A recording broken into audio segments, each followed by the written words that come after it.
Trying to jump in it early on here, huh? Kind of just go from one to the next to get, that's what I've been doing all month. So There you go. Okay. yeah, I missed the 9:15 scripts because I would go do the scripts in the morning and then come to this. Yeah. So trying for sure. All Can I right. ask you a question? Yeah.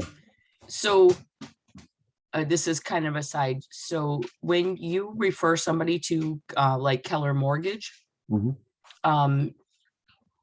So there's the RESPA part of it, making sure that they understand that this is, I'm not doing this for kickbacks, whatever. And, there's another form, is it ABA form that basically says, hey, Keller Mortgage is part of us and our partners. And I didn't realize that was a thing. So I had a bunch of people at work yesterday asking me about not only my real estate, but also because, I said there's other services, you could do refinancing and mortgage and all this kind of stuff. So they I sent them my app, because I said you can get to that from my app so that, that. And I said, and I have other lenders, but I said, check it out. I said it can't hurt, Yeah. Do they still fill out that form? They should, and I think the folks, the underwriters there, whoever they're talking to at Keller Mortgage, will make sure that they fill it out. Oh, okay. Because they understand that the lead came in through you. Obviously, it came in through the app, so they're going to know that. So they're going to put two and two together, and they're going to make sure that they have that filled out. Oh, okay. All right. Because I was like, holy crap, I didn't know anything about that. And I kind of stumbled upon it yesterday. So I was like, oh, Yep. yeah, okay. That would be a good thing to know about. There you go. Thank you. Oh, sure. Absolutely. How's everybody else doing this morning?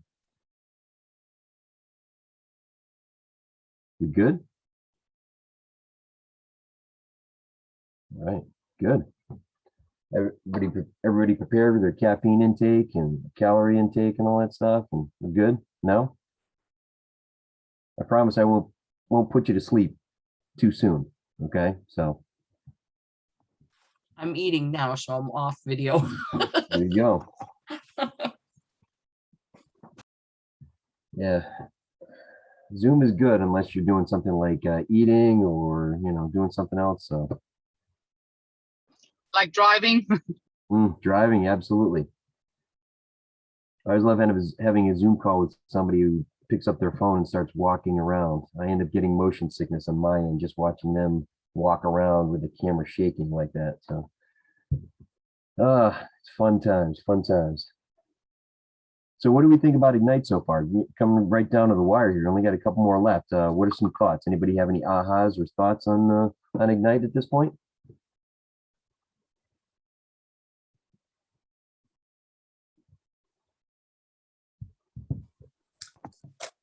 There's been a ton of aha moments during this.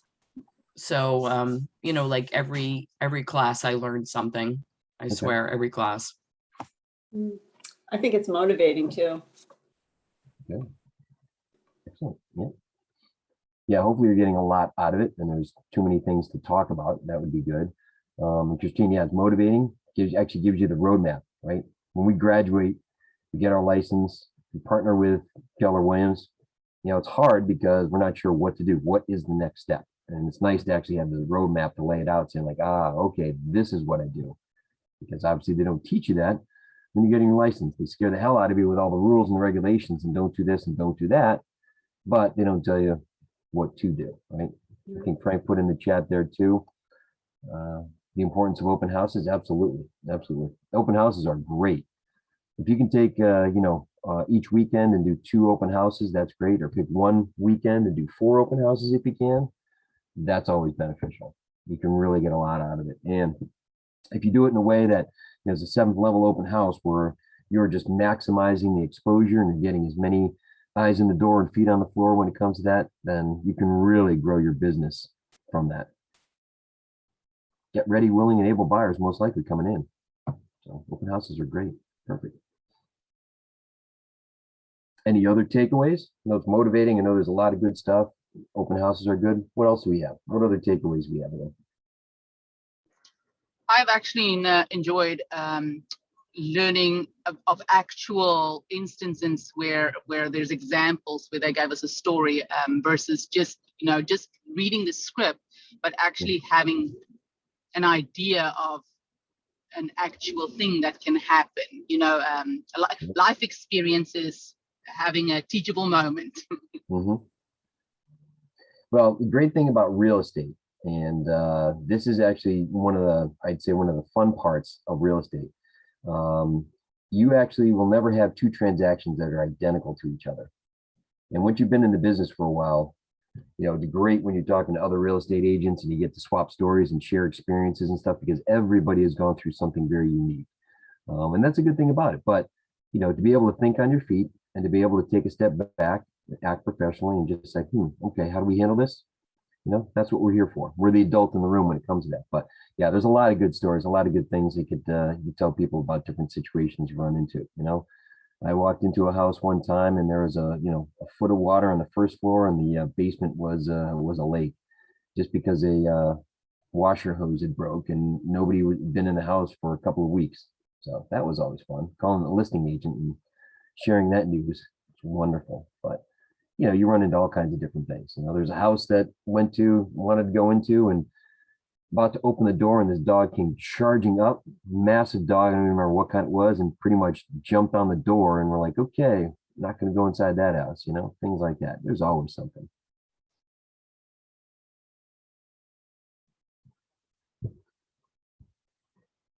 What else? Anybody else want to share any ahas or something they take away they have from everything so far? Well, good morning. Good morning.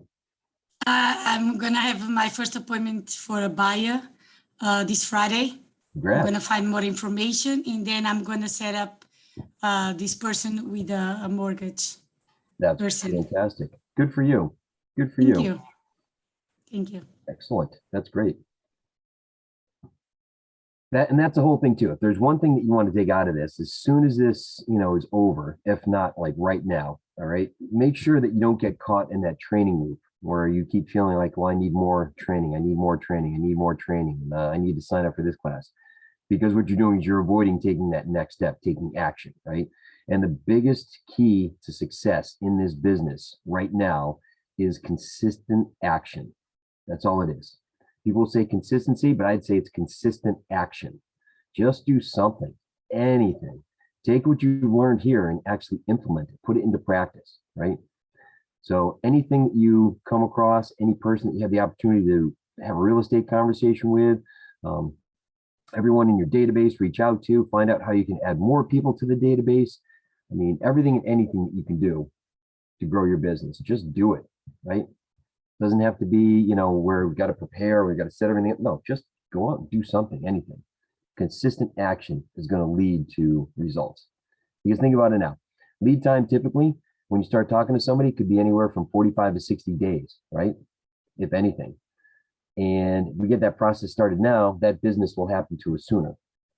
The more we put it off, the longer it's going to be before something happens. So taking action today is key. It's consistent action, right? All right. Anybody have any questions before we start here? No, we're good. Wow.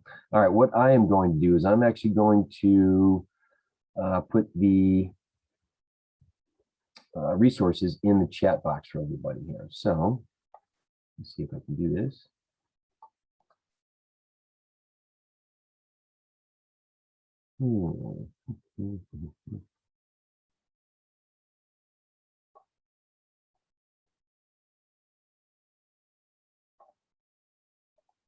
You can see I'm technologically savvy here, so. All right.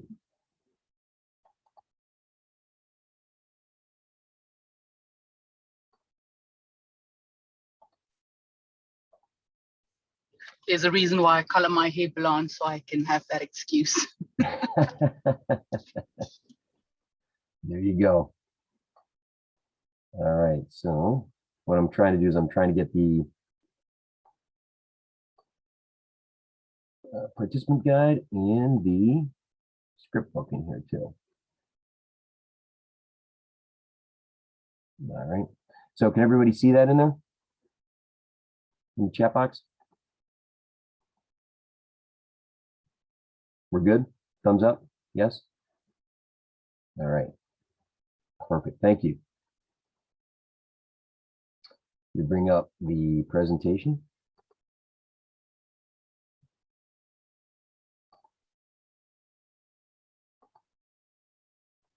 All right, all right, all right.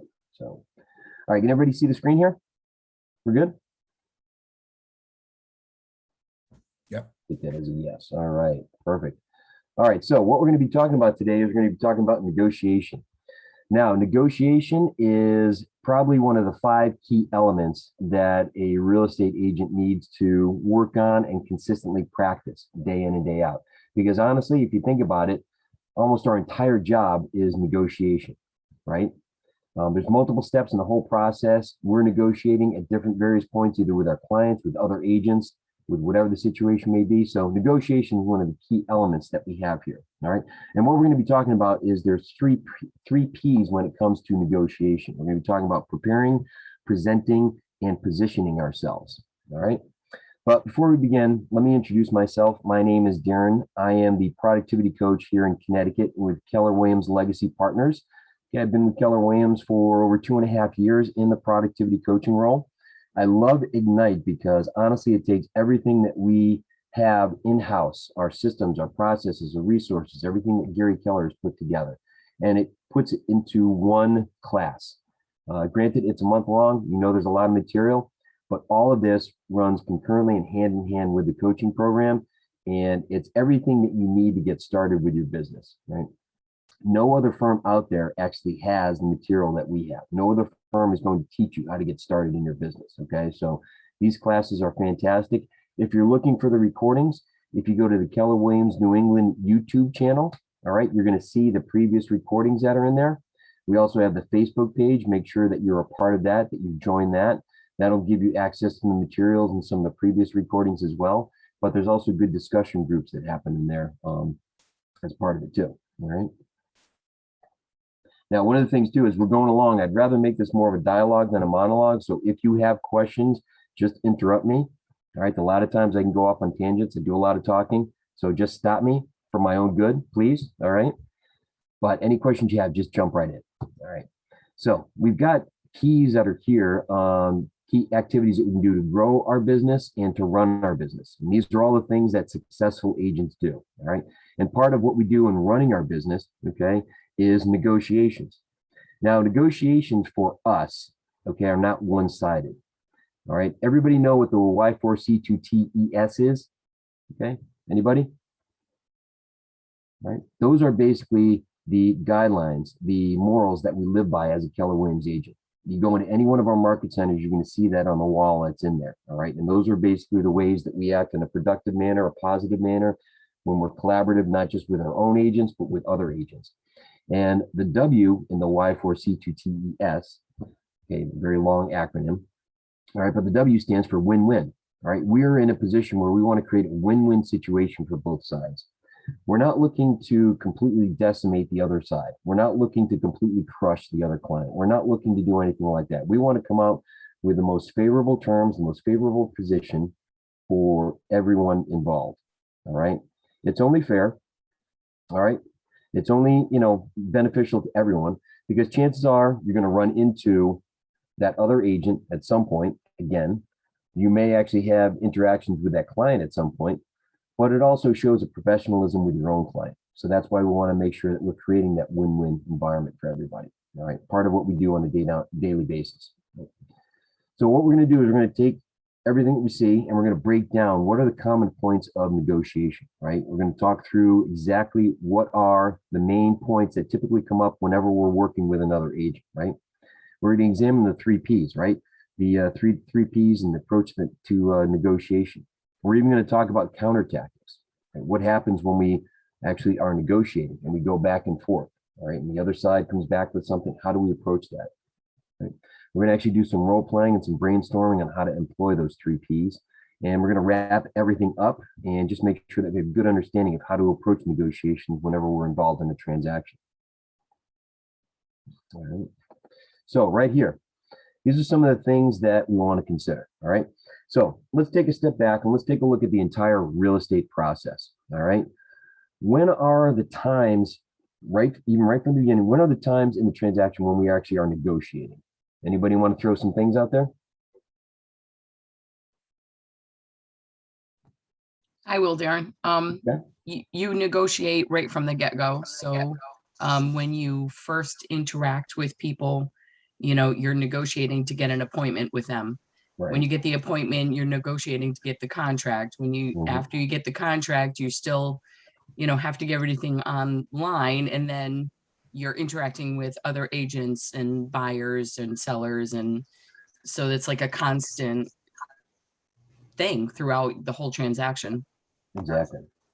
Yep. So right in the beginning, when we're first meeting with a client, right, we have negotiations there.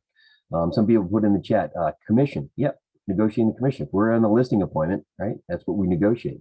The inspection, either with the buyer or the seller. What are the inspection items that come up? We're negotiating then. Counter offers. Absolutely. Even in the beginning, when we receive offers and counter offers, all of that. Okay. So those are some excellent points, right? So negotiation really is defined as the bargaining process between two or more parties seeking to discover a common ground and reach an agreement to settle a matter or a mutual concern or resolve a conflict, right? Now, all of that applies in this situation, right? We want to reach an agreement either with our client, with the other party, settle a matter of mutual concern, right? Our client wants to buy a house. Our client wants to sell their house, right? We have two parties that are looking for the same outcome and potentially resolving a conflict. More often than not, you're going to find that most things can be resolved, all right? Unless you're dealing with somebody, either an agent or a client who's extremely unreasonable, which does occur, okay?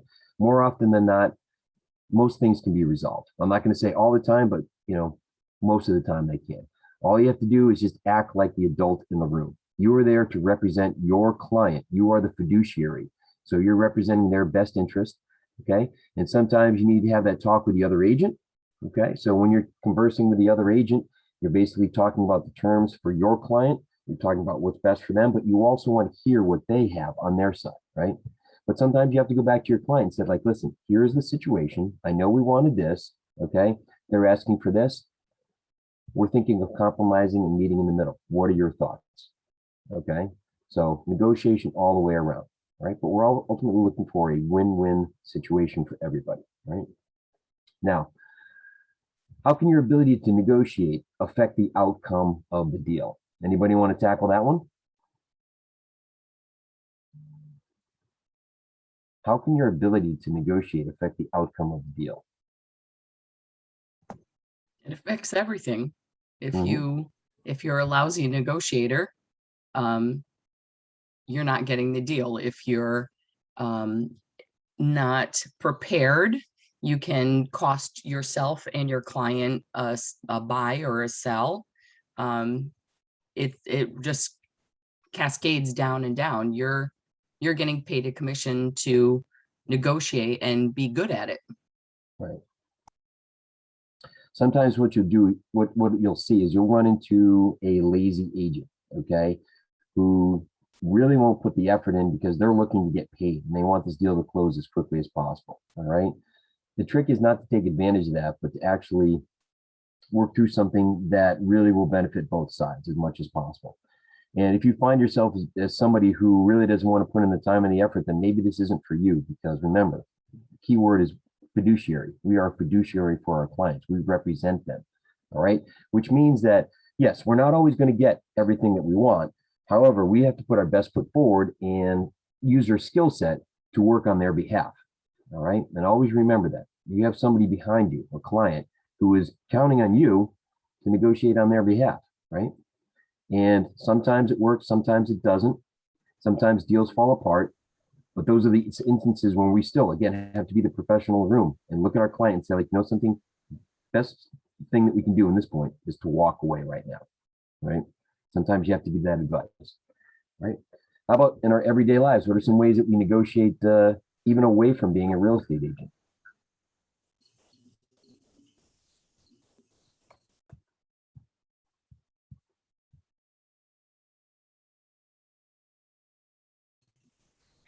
with your kids.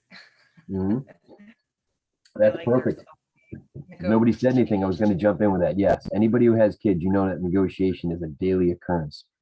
Whether they're 2 or they're 22, they try to negotiate as much as possible. Absolutely. So, what else?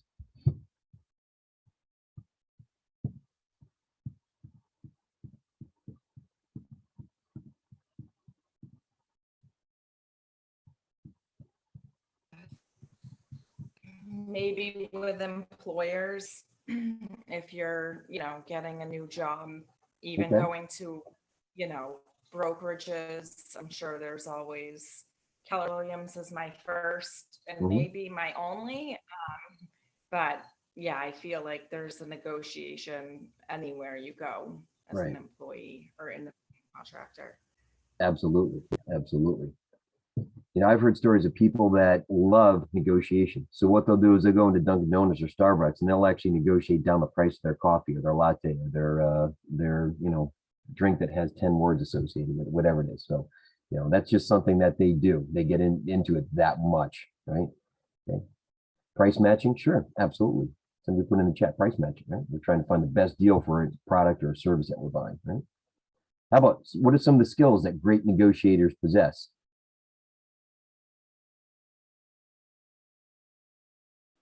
You have to have the knowledge. Mhm. Knowledge, absolutely. Yep. What kind of knowledge? Well, depend what you're dealing, depend what you're negotiating, if it's real estate or selling cars, Mhm. whatever, you need to know the rates, how much the person are willing to pay. Sure. I would say that's great. Say knowledge of the process. Okay. Knowledge of the market, knowledge of what's going on. Okay. I mean, honestly, we're coming out of potentially one of the hottest sellers market that we've seen across the country, right? It may be shifting and maybe settling down right now. We're trying to see if it's seasonal or if it's actually something that's more permanent.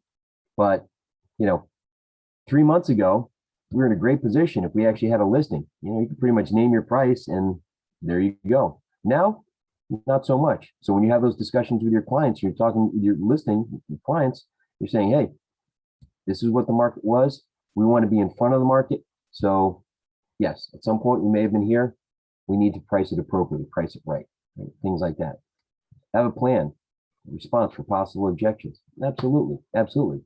Always be thinking about what they could come back with and then what you're going to tell your clients, right? One of the other skills you have is mastering the art of silence. I could ask questions all day long. And if nobody wants to answer, I'm prepared to sit here right through till 12 o'clock. All right. That's something that I've learned over time. That uncomfortable silence, get used to it. Some of the best negotiating tactics you have are to ask a question and then sit back and let the other agent give you everything and anything. Don't interrupt, just listen. I have if I could speak real quick, I have Yeah. a situation that happened with one of my buyers, and the listing agent wanted her to come up $5,000 and then he would accept the offer, and she didn't want to. So he said, okay, that's fine. We'll still take the offer anyways. Like, what we still accept. And then she got a little like cold feet and was like, okay, well, why is he still accepting, So she ended up backing out of the deal. So that kind of blew up in his face. But like, what do you do in that situation? Well, I would ask him and say, what's important about coming up $5,000? And maybe Yeah, he'll so say, I like, had asked him that, and I guess there were higher offers, but we had better terms. okay, and that's fine. That's fine. Then what I would do is I would go back to my client and say, like, okay, what are you comfortable paying for the house? Okay. And she says, well, I want to stick where I am. Then that's fine. That's their prerogative. So then you go back to him and if he's like, okay, then that's fine. We'll go with it. I would go back to my buyer and say, like, listen, the reason why they selected our offer is because of the terms. It doesn't have to do with the price, doesn't anything else. They were just asking us if we would. We said no. They were still fine with it. You still Yeah, have so the I had inspection said that, period. and she just thought he was being shady, and she just didn't feel comfortable working with them. So I Well, was here's trying to the thing. explain it to her, but yeah, it didn't work out, unfortunately. You do have the inspection. So if there's something that comes up, it comes up at the inspection time, you have the opportunity to back out at that point too. So, you know, that's our prerogative. If she wants to back out, that's fine. That's fine. Okay. But, you know, just make sure you have all the information handy. And if you're not sure, ask the other agent. Say, why is that important to the seller? Why is that Right. important for the buyer? What's that going to do? Stuff like that. Right? Thanks. Typically, when we have negotiations, they're going to happen in two areas of the transaction. Number one is the offer phase. Okay. So when we're going in and we're actually negotiating with them, it's going to be the offer, the initial offer. Right. We're going to negotiate with our clients, you know, for the buyer side. What would you like to offer? What do you feel comfortable? All right. Here's where I think the relative value is. Where would you like to be? Negotiate with them. If they want to offer a lot, just tell them, say, hey, that might be more than where I think the relative value is. It's up to them. You know, if you're on the listing side, say like, listen, here are the offers that have come in, or here's the one offer we have, here are the terms. Okay. Break that down. It's the offer, the initial offer that comes in. Then there's a second phase, which they call the option period, which is beyond that, everything that happens after that. All right. Now, depending on the state you're in, there's a lot of different avenues and a lot of different facets to that. Right. At least in Connecticut, we have the inspection. All right. And then after the inspection, we potentially have the appraisal. Okay. So there's different points in there. They call it the option period, where there's other negotiating things that come up. Right. So the whole time you just have to be prepared and stay on top of it. And the number one thing that the skill that really works for you is communication. All right. Communication is essential. Communicate with your clients. Make sure that they're not calling you asking what's next, that you are actually telling them when you hang up the phone or when you text them, this is what's going to happen next. Right. Okay.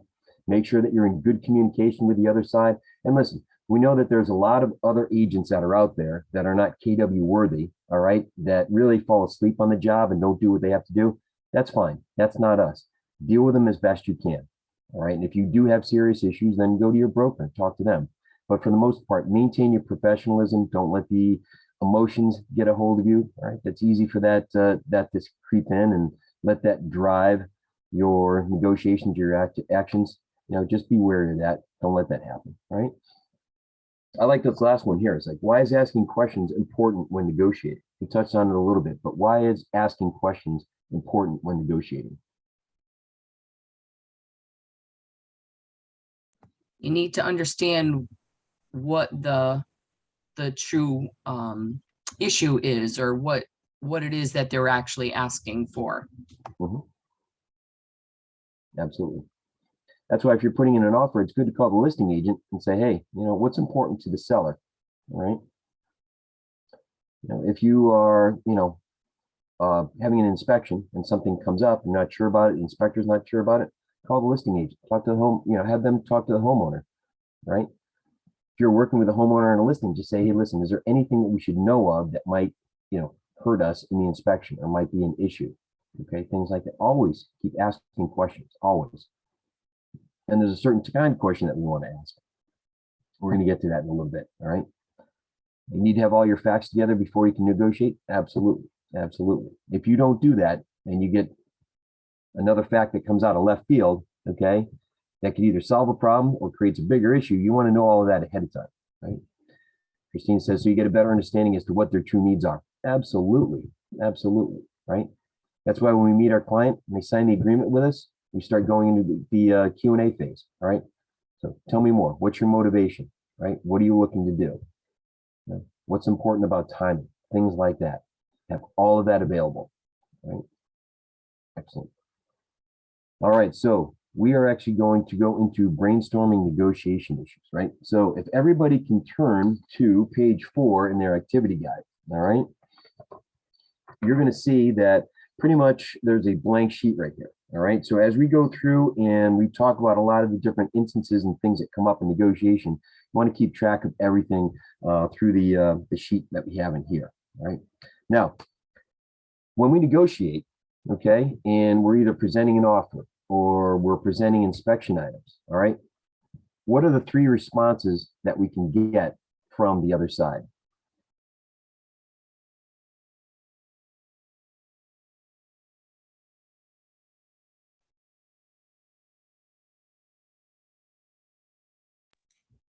Can you repeat that, please?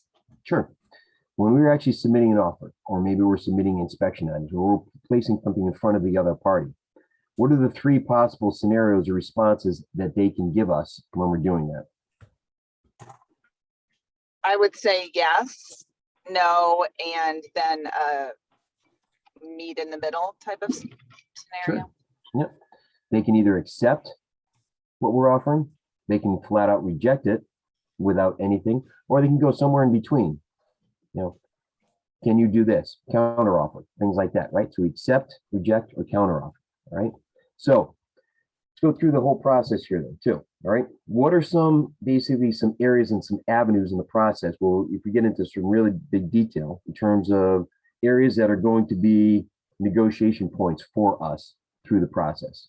All right, now I know it's different, slightly different in some of the states, but generally speaking, what are some specific areas that we want to be prepared for with our negotiation skills as part of the transaction? What could come up?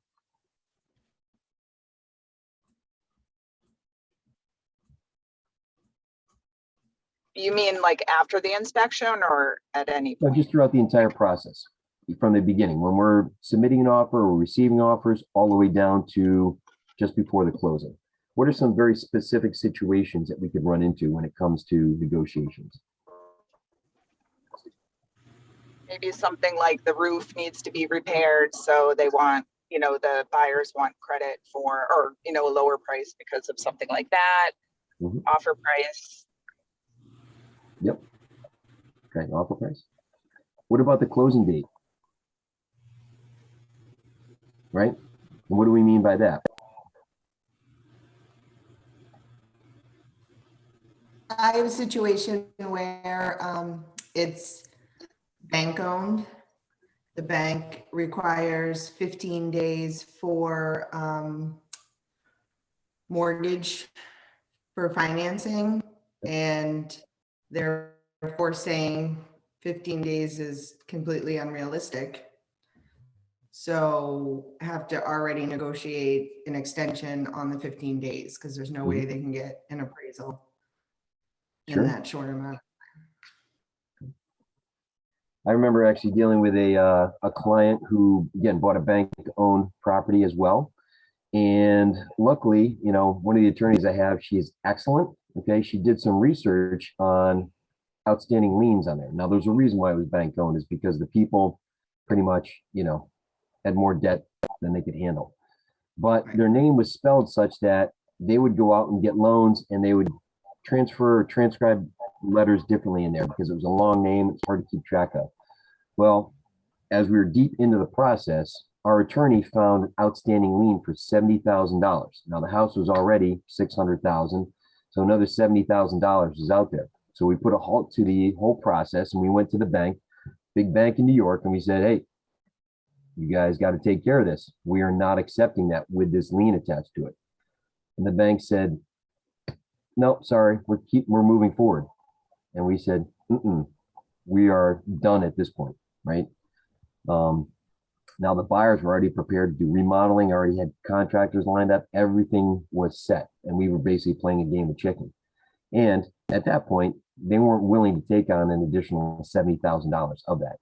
And turns out the bank pretty much balked at that point, all right? And they took care of it, we moved it, and we proceeded to go forward. But you had to stand your ground, had to have that conversation with the clients. Now, $70,000, yeah, nobody wants to take that on, but they were deep into the process of, you know, when we get this house, this is what we're going to do, grand plans, all that stuff. That was a tough one. But luckily, the attorney found it. So little things like that can come up. I shouldn't say little things, but things like that can come up that can potentially derail the process, right?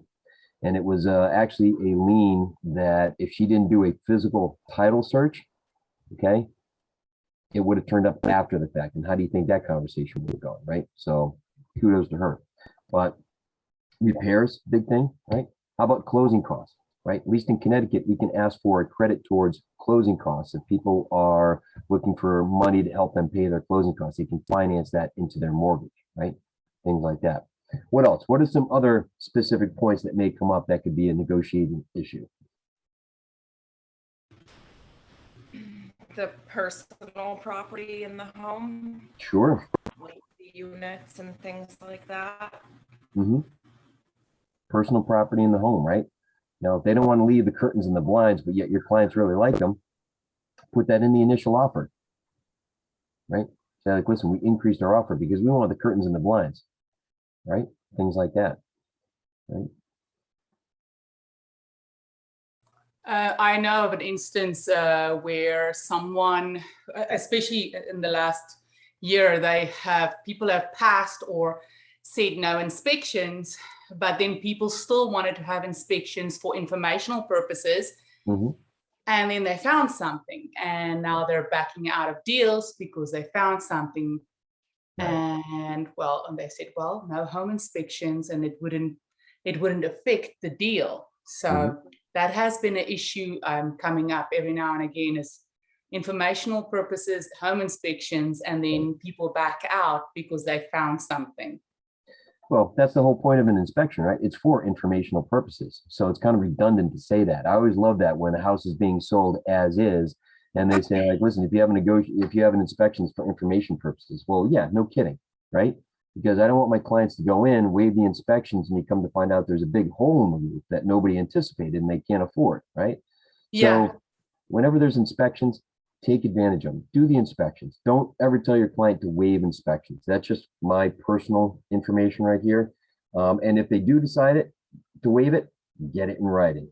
Get it in writing because you know they're going to come back. So my sister's an agent, and I just want to quickly run this by. We staged a house during a rainstorm. We did the open house during a rainstorm. No problems in the house. A week after closing, they've done a walkthrough. They had an inspection. A week after closing, they finally move in and they find water in the basement. And they wanted to blame the agent because apparently she didn't disclose it. And there has never been water in the basement before. The house was not owner occupied. Mm-hmm. The brother was living in the house. So the owner couldn't disclose anything in the house because she had never lived in the house, firstly. Right. So even if there was water in the basement, she wouldn't have known. Mm-hmm. Anyway, so yeah, this agent wanted to come after my sister, who was the agent. Mm-hmm. And she said, well, you had an inspection, you had a walkthrough, we had an open house, we had staging with rain, and there was never water in the basement. So I don't know what to tell you, how this is now suddenly a possibility. But of course, we've had a lot of rain, so the water table had risen. Right. So there's always explanations, but yeah, there's things like that can come up even after closing. Yeah, I mean, honestly, you can't disclose what you don't know. So if something happens afterwards and there was no record of it prior to that, then really it is what it is. Again, buyer beware, not much you can do about that. Unless it's a new house where you have a 1-year warranty, which just comes with it, there's nothing you can do. You have to understand that these are all used homes, all right? And these people who live there designed them for them, not for your client or your buyer, okay? So you have to go in understanding that only about 70 to 75% of the house is probably what you like, make changes, things like that. Issues like that come up, be once in a generation, where something like that happens. Never had a record of any water in the basement. Either they didn't live there, they didn't know about it, or something may have changed, maybe construction on a lot next to them, where all of a sudden that basically the swale and the drain around there clogged. Could be anything, right? Richard put in there, the appraisal comes back under asking price. Absolutely. When prices are rising and rising rapidly, which we saw, past year, maybe year and a half, right? There's a lot of issues with appraisals because the appraisers couldn't justify the run up in prices. If they're looking at houses that have closed, past month, 2-3 months, and prices are going up, then what happens is if you're coming in at an even higher level and they can't justify that, then yeah, that's a problem, right? So you have to work through that. Either the buyers have to bring more cash to the table, or you have to lower the price. I was in a situation where we actually had a listing, $400,000 house, right? We said that the price was closer to 380. They wanted to list at 400, fine, put it at the market 400, but we said, listen, if we don't get any offers, we're going to have to reduce the price within a 2-week time frame. Lo and behold, somebody comes in at 400. Okay, fantastic, that's great. until the appraisal came. And the appraiser agreed with us and said, yeah, it's 380, it's not 400. So immediately the buyer's like, well, we're not paying 400. Now, luckily we got them to meet in the middle at 390. All right. So that's fantastic. But those are the things that you want to put ahead of your clients if they're listening, saying like, listen, I know that this offer is way up here. I'm not going to appraise there. And they probably know that too. Where we're at is more logical. So let's find a deal that, you know, is better for us in terms of the terms and not not focus on the price. All right. Any questions so far? Good. All right. Have I put anybody to sleep yet? All right, because I'm gonna still work on that. All right. Okay, so the two areas that are most common points of negotiation, okay, are price and terms. All right, when it comes to especially the offer side of it. All right. So obviously price is, you know, it is what it is, right? What about terms, right? What are some terms that could potentially come up as part of the negotiating process?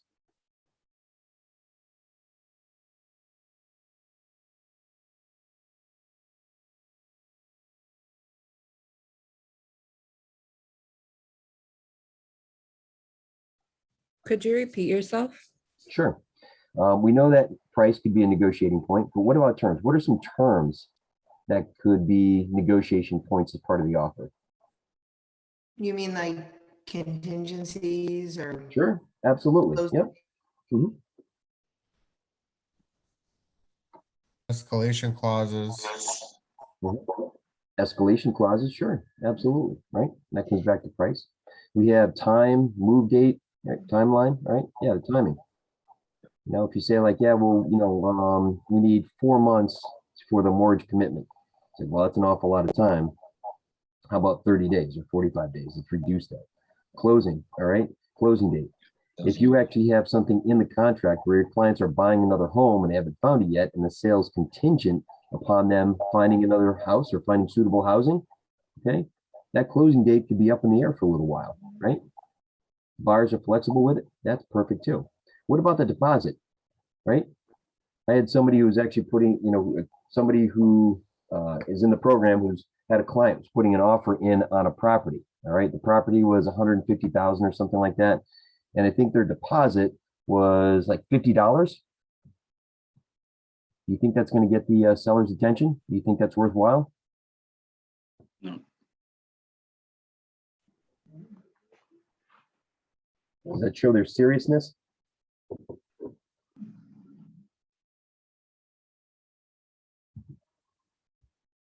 So what else? Rich, do you have something? Will you say something? Well, I mean, I actually just had a closing over the weekend where someone put down like $200,000. And I mean, that, what are you gonna say? I mean, that's gonna close the deal most of the time. Absolutely. Absolutely. And that's the thing too, is it, let's say it's a $500,000 house and they're putting $200,000 cash and they're financing the 300,000. Well, number one, you don't have to worry about the appraisal because the loan is only for, you know, basically 300 of the 500, right? So we have Right. no problems with that. They're very serious by putting that amount of cash down as part of the deal. And even if I had an offer that came in at 515, and let's say that it was, you know, they're putting 3% down and financing the rest, you know, at this point, I would almost tell my clients, I'm like, listen, this one seems more attractive. Okay. It seems like these people have, you know, a lot more to offer. I would almost go with this one. Less headaches down the road, right? Yeah. Get them to see that, you know, the dollar signs in the beginning where the eyes are flashing the dollar amount. Let's look at everything. Make sure that we understand all of the contingencies in there. I mean, right? it's more likely that their loan's gonna go through no matter what. Right. Absolutely. Absolutely. You know, and you can see that they're serious about the, you know, the financial aspects of the deal. Okay. Right. Excellent. Good. All right. Perfect. So what we got here is we are actually going to turn to page 6 in our participant guide, right? And we're going to start to go over negotiation tips. All right. So what we want to do is we want to read through each one and just have a discussion about it. Okay. And talk about, all right, what does each of these mean? How important is it as part of our negotiation process here? All right. Let's see here. What did he say?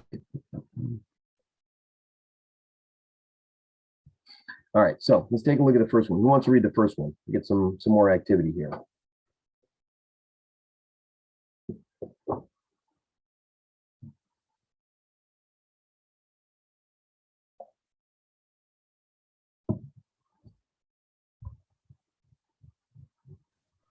above all else, be professional. Right. We talked a little bit about this. What's important about that?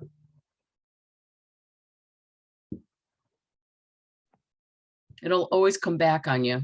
You work with these people, they are your future. You know, if you do a good job, they'll come back. If you do a good job, they'll refer you. If you, and vice versa, if you don't do a good job, they will turn business away from you. And you, like you said before, you work with agents, you know, like I'm in Northeastern Connecticut, there's, you know, there's a finite number of us and we'll run into each other. So if you keep it on the positive side, it's easier to work with people because they can talk you up to their clients as well and say, hey, you know, I've worked with this person before, they're really decent. Mhm. Yeah, be the adult in the room, okay? It's going to reflect positively on you and your office and the brokerage, all right? Clients are going to see that. They're going to know that. Like you said, they're going to recommend you. You're going to see these people, all right? If you let the emotion get the better of you, then you've completely done a disservice to your clients, right? Be professional, be the adult in the room. Take a step back and say like, okay, what can we do with this? All right, how can we handle this? What's the best option that we have here, all right? You know, until you get to the point where you're standing actually in the kitchen of a house that your client's closing on, and they're a little old elderly couple, and the little old lady is calling you an MFer because she thought you screwed something up, all right? When you're in that position, all right, maintain your professionalism. And I'm speaking from experience when I say that, because that happened to me. However, okay, once she calmed down, spoke to her in a professional manner, okay, she understood exactly what we were doing in the situation. And to this day, sends me Christmas cards, actually had me over their house and stuff like that, but took a heated situation, maintained the professionalism, and worked out in our favor, right? Okay, how about the second one? This one's a good one. I'll read it. Remember your goal, a signed contract. This is what you're driving toward, and it's what both agents and their clients have in mind. Mhm. Absolutely. I would say the signed contract is definitely a goal. However, okay, there are situations where you need to basically say like, we need to back out of this. We need to get out of this. Yes. Ultimately, the goal is a signed contract, but there's going to be instances where you're going to want to say, you know something, at this point, it's best if we just walk away. All right. Now, in Connecticut, once a seller signs the contract, they are bound to that. There's no 24 hours, 48 hours to think about it. Then once they sign it, it is a done deal. So it's hard for a seller to walk away. But if you're with a buyer and they sign that contract and things get to the point where, you know, they're just being unreasonable on the other side, right? You may have to walk away from that deal, right? Look out for the best interest of your client. Okay. How about number 3?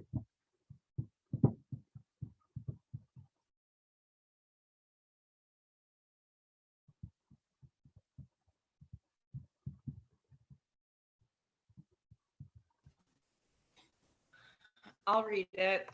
Perfect. Thank you. Control what you say to anyone involved in the transaction. If you create anxiety in your client or other parties, you're reducing their leverage in negotiations. Absolutely. Be very, very careful about what you say. Be very careful. Okay. Don't reveal too much. If there are personal things that your client is going through, you obviously don't want to reveal that to the other side. You know, if there are things that are going on that might impact it, obviously you want to disclose what you can up to a point. But more often than not, all right, just be careful what you say. Don't reveal too many things. And here's the thing too. This is a tip, especially if you're going and you're viewing houses with clients and buyers, so forth. All right. When you go into a house, all right, what do we have today that we didn't have 5 years ago?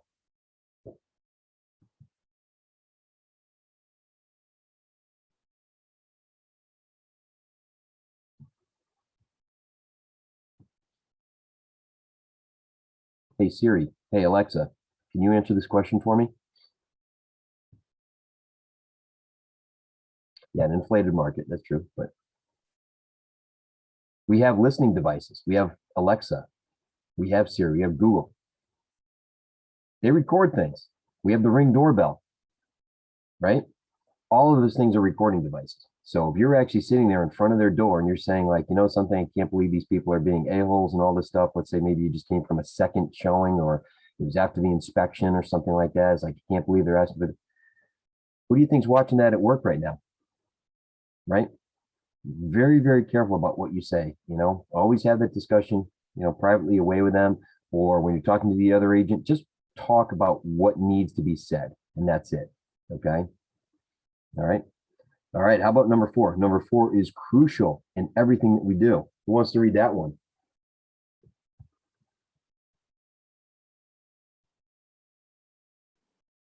I got it.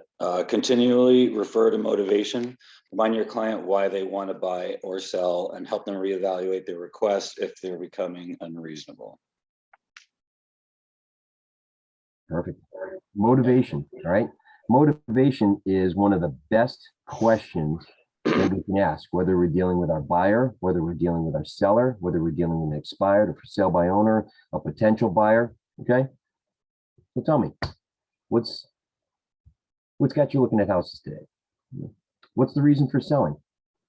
Where are you looking to go? What are you looking to do once the house is sold? All right. And then as you go through the process and they're getting flustered because so-and-so is not negotiating in good faith and they're asking for this and blah, blah, blah, and that, it's like, okay, hold on a second. Remember, the whole point of us doing this was because you wanted to get to Virginia to be closer to your grandkids, right? You want to be there before the holidays. Isn't that right? Okay. So we want to make sure that we go in with an open mind and we can work through these things, right? We want to get you there in time, but obviously we want to make sure that we're taking all the right steps. Always refer to motivation. Motivation is big. Okay, what's that bold law that we have in here? I don't know if anybody knows it, but okay, logic makes them think, but emotion makes them act.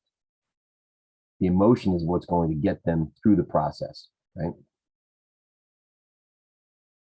All right. How about number 5?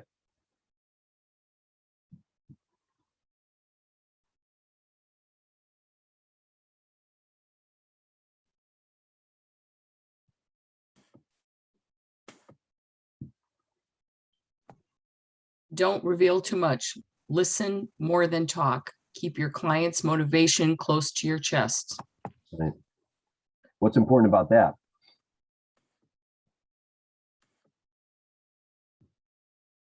You have a fiduciary responsibility to your client. And if you talk too much or reveal too much, you may not be helping your client, but you might be helping theirs. Right. Right. Make sure it's an even playing field, right? Make sure you get the information you need, but make sure you don't give up too much information.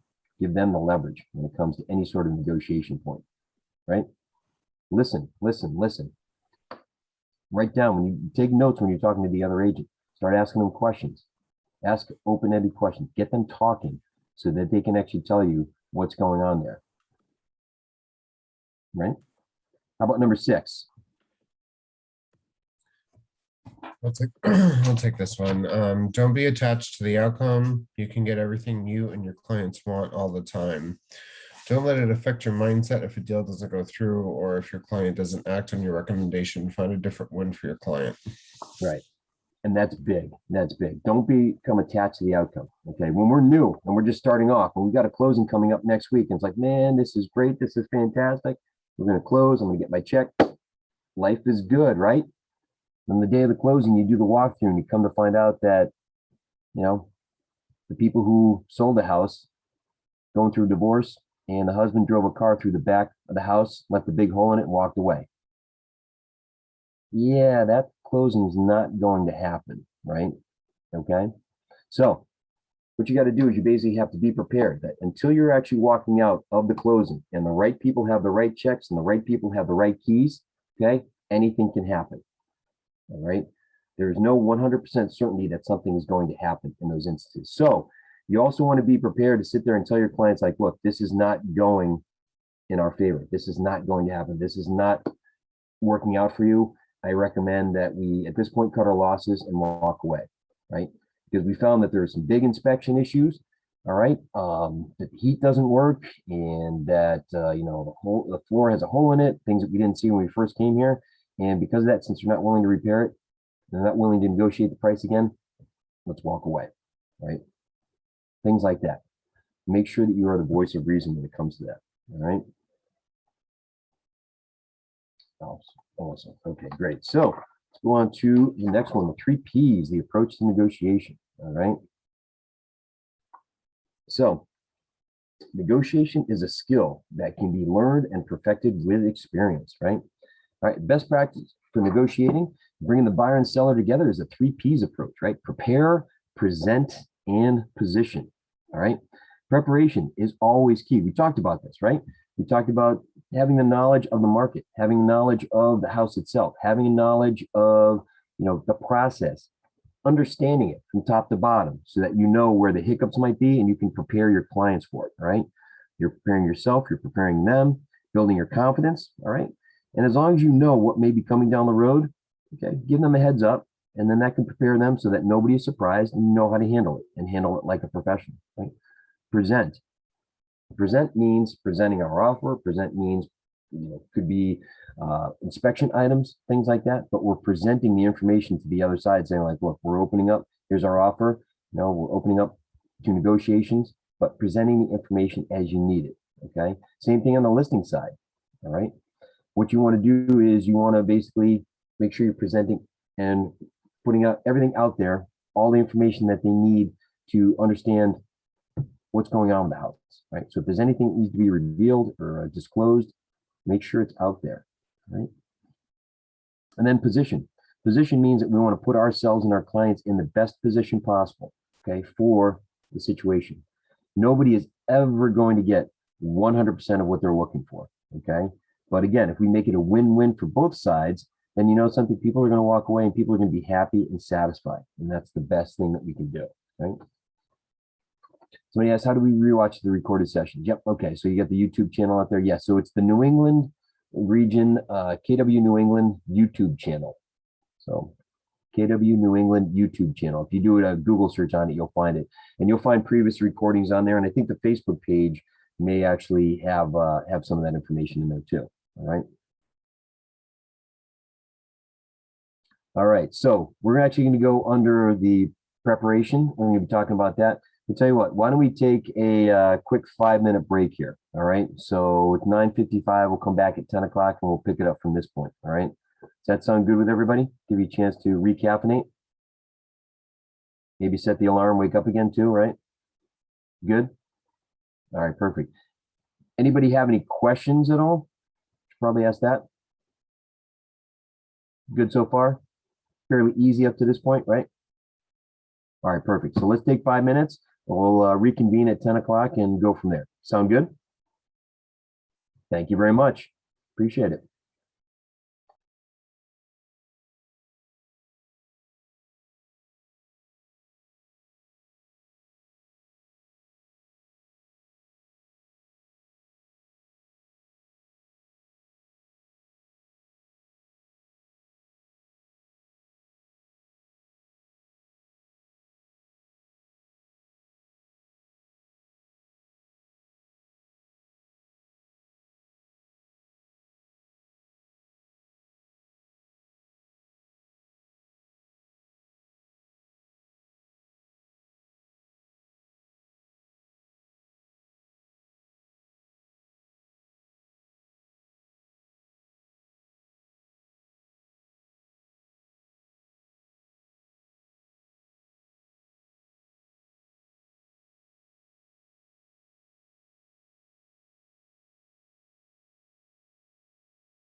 All right, so how we doing so far?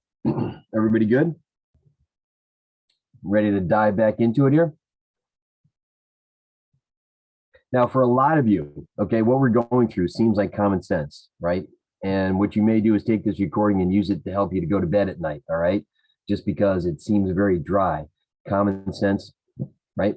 However, you'll find that in this business, a lot of times there is no common sense, right? Whether you're dealing with a client, you're dealing with another agent. So it's always good just to have these fundamentals and even relearn them, understand them. A lot of times, may come in handy if you take a step back, take a deep breath, all right, and remember what the purpose is of what you're doing, okay? So while this may seem like common sense, in words is great, in actions, it's not readily apparent, all right? So if you guys can turn to page 8 in your guide there, you're gonna actually have the list of items that we have on here, right? We're gonna go through what is used in the preparation of an offer, preparation, negotiation, things like that, all right? So number 1, know your goal, all right? Make sure that everybody has a clear understanding of what it is that the goal is, the ultimate achievement with what you're doing, okay? And if you need to, make sure you keep your clients, remind them of their motivation, right? Everybody has a goal in terms of, I want to buy this house, I want to sell this house, whatever it may be. But if there's any sticking points or the client seems to be losing a little bit of focus, remind them of the goal, remind them of their motivation, okay? And again, just keep reminding them. It's not necessarily going to be we're going to crush the competition. That's what we're going to do there, the other agent. It's about making sure that it's a negotiation. It's a win-win situation for both parties, all right? And there's going to be some give and take on both sides, right? Second thing is know your client, right? Make sure that you have that, interview with them, pre-qualifying them ahead of time, whether they're buying or they're selling. Know them, know their motivation, know what's going on, know all of the parameters. If you're talking about selling their house, make sure you understand how much they owe on that. All right, make sure you're not faced with a potential short sale situation, right? Understand when they're looking for a house and you're talking to them, if they said specifically that they don't want to be on a busy street, but yet they're looking at houses that are on a busy street, remind them, say, hey, listen, isn't what you had mentioned in the beginning, right? Know them, help them through that, okay? Right? Make sure you think ahead. Think ahead. And in the beginning, it may be hard to do as you're getting a grasp on the entire process from beginning to end. But once you go through a few transactions, you're going to know what could potentially be coming down the road and prepare your clients for that. Let them know, hey, this is what's going to happen next. And this is potentially what we could run into, right? Don't wait for them to ask you, hey, what's going on or what's next, anything like that. Always end that call or that communication with them or that visit with them by saying, okay, this is what's going to happen. And this is what we could potentially face. Just preparing you, right? Setting clear expectations, right? Setting clear expectations is great. You want to set expectations and boundaries for your business right from the start. Now, expectations are, listen, this is when we're going to do showings because this is when I have it time blocked in my schedule, right? This is when we're going to communicate every week on a Friday. I'm going to actually call you up and we're going to chat about the activity on your listing for the week, okay? And we're going to say, all right, what are next steps if we're not getting an offer at this point, right? Or feedback from potential showings that have occurred, things like that. Set those expectations. If you text me at 10:30 at night, I get back to you the next morning. I'm not going to answer you at 10:30 at night. You just remember, there are no emergencies when it comes to your clients in real estate. Okay? Set those expectations though throughout the entire process, throughout everything, the boundaries, everything that you need. All right. Because what that's going to do is that's going to reduce the stress that you have to deal with, whether it's with the clients or with the other agent, right? Keep those lines of communication open with the other agent. Let them know, like, hey, listen, my buyers are working through the process of getting their mortgage. I'm going to call you each week to let you know if we're still on track to hit that mortgage commitment date. Okay, those are the expectations. Save them a lot of hassle. If you're a listing agent, you got to keep following up on the buyer's agent and say like, hey, where are we? Where are we? That creates an issue. Right? Be informed. All right. Be informed is clear. All right. And if you're not sure about something, or if you're looking for advice or help on it, always turn to the people around you. Turn to coach. If you're in the productivity coaching program, talk to your coach. All right. Talk to your broker. All right. She or he can help you out with any situation, especially if it involves something of a legal matter, or actually talk to other agents within Keller Williams. I will say that the environment in Keller Williams is conducive to helping each other, right?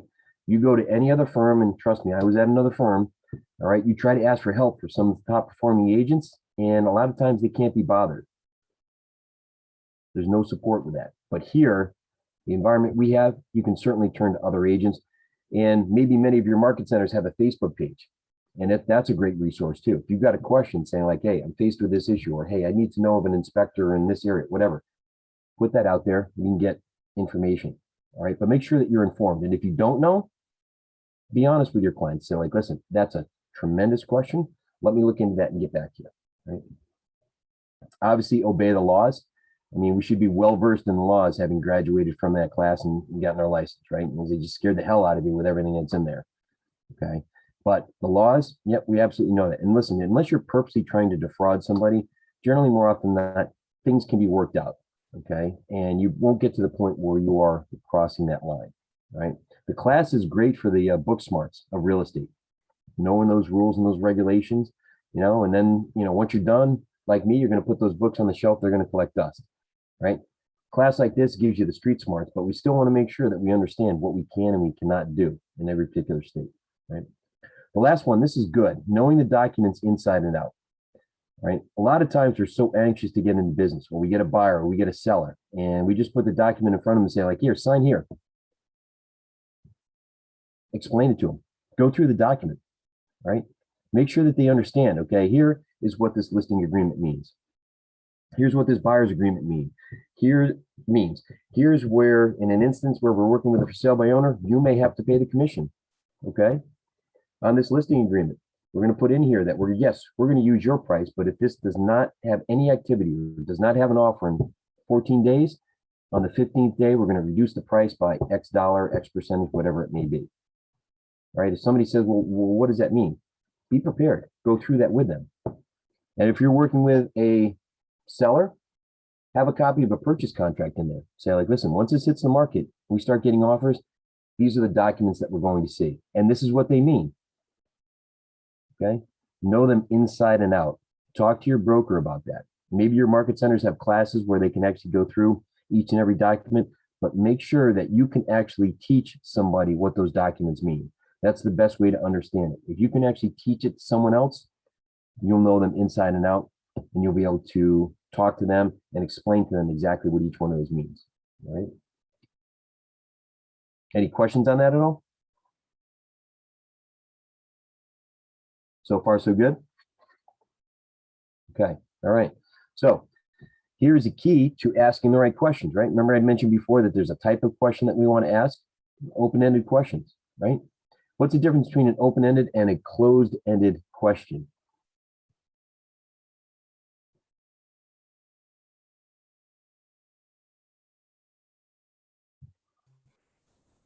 An open-ended isn't usually answered with yes or no.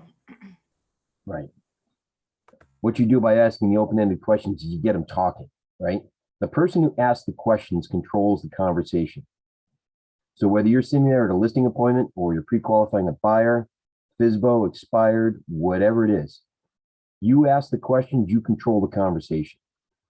If you're answering questions the whole time, you're playing defense and you're back on your heels, right? Take control by asking the questions. People like to talk about themselves. So when you start asking open-ended questions, you get them to open up and they talk. I mean, they can talk. All right. Yeah, open-ended questions leave room for dialogue. Right. And listen, just don't scratch the surface with the open-ended questions. Right. We always want to dig deeper, go 3 to 5 layers deep. I'd say like just think of three layers deep if you want to. And it's almost like dealing with a little kid. Right. When you say, I'm like, well, don't touch the stove. Why? Because you're going to get hurt. Why? Because you're going to burn your hand. Why? Because then I have to take it to the hospital and you may not be able to write with that hand for a while. Okay. There you go. Just think of asking why. Now, I wouldn't start a question with why, and we're going to talk about that in the next slide, but you want to go in and dig a little bit deeper. You say like, okay, so you want to put your house on the market. What are you looking to do once the house is sold? Well, we're going to move to Maine. Oh, what's important about Maine? Well, we actually have a cabin up there. Oh, okay. Is there any other, I should say that. What family members are up there? What brings you to Maine? What drives anything like that? Just keep digging deeper and deeper into it, right? Start diving into what their motivation is. That's really going to get you to an understanding, so that way you can prepare yourself. If I just said, what are you going to do when the house is sold? And I say, go to Maine. Okay, great. And then every time motivation comes up, it's like, you want to get to Maine, but we don't know what's in Maine, what's bringing them up there, right? Always dig about maybe 3 to 5 layers deep, right? When you start asking me questions, okay, there are going to be things that come up that you may not have anticipated as well. You know, if you're talking to them and you're going to say, so I see on here that, you know, your house has a, you know, city sewer system. Is that correct? It's like, yeah. Okay, great. So is there any other thing in the property, anything in here that we need to be aware of? Well, as a matter of fact, you know, we've got an old septic tank that's just been sitting in the ground, and we don't know, you know, exactly where it is, but that was the previous owners told us about. It's like, okay, now this is something we need to disclose then, right? Things like that. Ask them for more information, anything like that. Questions that are going to get them to open up. Now, there are times where closed-ended questions might work, right? There might be something along the lines of, if you're, you know, asking another listing agent, do you have any other offers? All right. What's the bottom line price that your clients would consider? Okay. When are they looking to move? Things like that. Okay. However, when you're dealing with your clients, when you're looking for more information, always ask those open-ended questions. And what I would say is, you always want to ask a question that doesn't start with the word why, even though they have that on here. And the reason why is because it seems a little accusatory. Well, why would you do that? Why is that important? Why are you looking to go there? Stuff like that. It just doesn't sound right. I would always replace that with something else, you know? So what would happen if we ran into a situation where the appraisal fell through at the last minute and we couldn't get you to your destination in October, right? You know, moving up to Maine. What's important about Maine? Well, we want to be out by the 15th of October. What's important about that date? Well, we want to make sure we get at least $350,000 for the house. Well, what's important about that? Tell me more about that. That's also a good one too. Tell me more about that. What's important about that? Tell me more about that. And just keep digging and digging and digging until you can't dig any further. Okay. So in this instance, say, why is that important to you? I'd say, what's important about that? Tell me more about that. Make sure that you're prepared with everything and anything. Again, a lot of it comes down to disclosures. If you are working on a listing, a lot of it comes down to motivation. Okay. Digging in when you're talking, when you first go to a listing appointment and you're walking through the house, it's like, so, you know, how much do you owe on the house? What's outstanding on the house? What have you done to the house recently that might differentiate it from others? What do you like about the house? What drew you to the house in the first place? What are some things that a potential buyer might not recognize the first time they see the house? Those are all good marketing points. Like, well, you know, in the winter, the sun comes up on the south side of the house, so you can sit there in the morning and have coffee, and the birds usually congregate there, or something like that. You know, you're never going to see that by just standing there in the kitchen. You may not realize that, but those are good things. Well, does anybody have any questions that they typically have used or typically have heard, or something that may have come to them just as part of this discussion?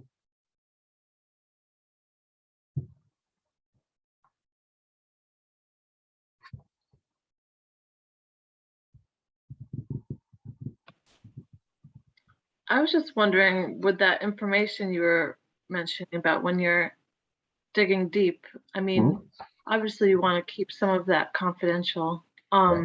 But what would you like, maybe have that as, like you said, the marketing, like with the birds and the sunset? Like, would you, like, say you're having an open house, would you like just kind of mention that to a few potential buyers that are walking through, or maybe put that in the description, maybe when you're listing the house? Maybe I could see how that might work. Yes, absolutely. That's a question that I ask whenever I'm working with a client for a listing. I ask them, say, what's unique about your property? What brought it to you in the first place? What's something that somebody may not see when they walk through?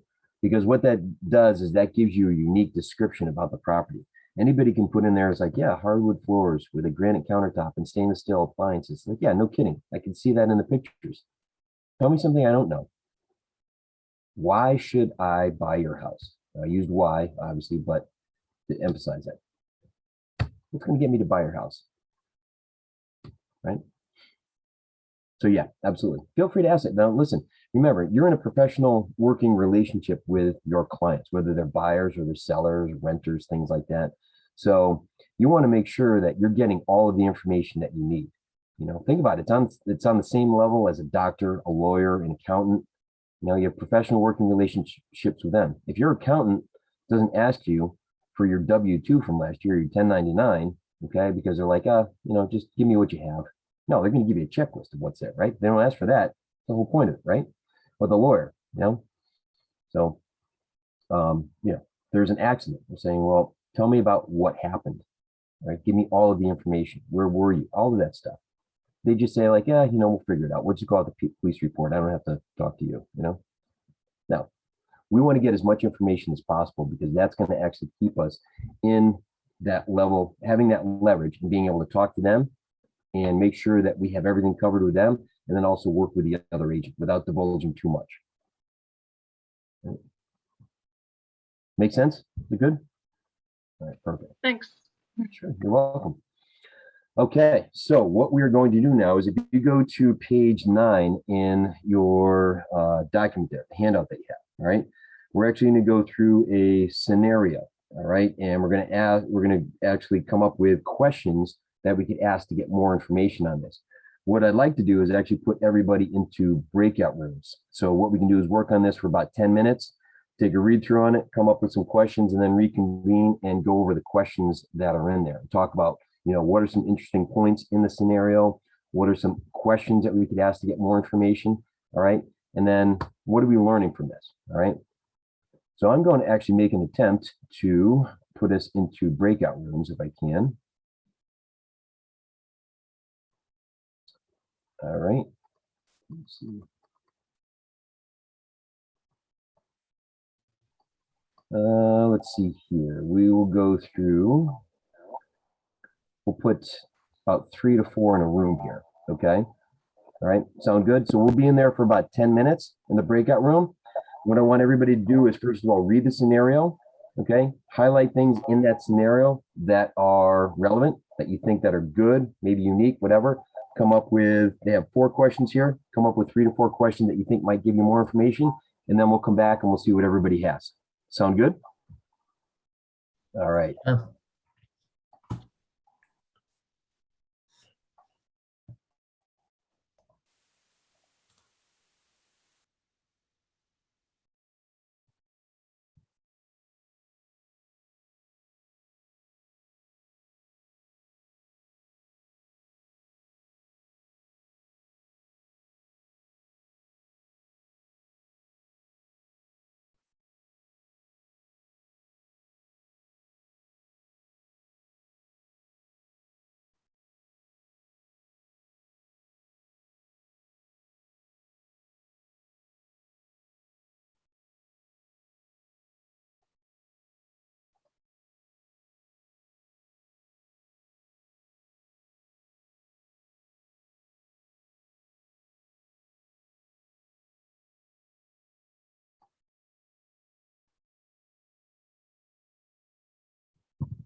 All right. So how did we make out? Was that enough time? Was it too much time? Or what do we think here? Not enough time? What are your thoughts?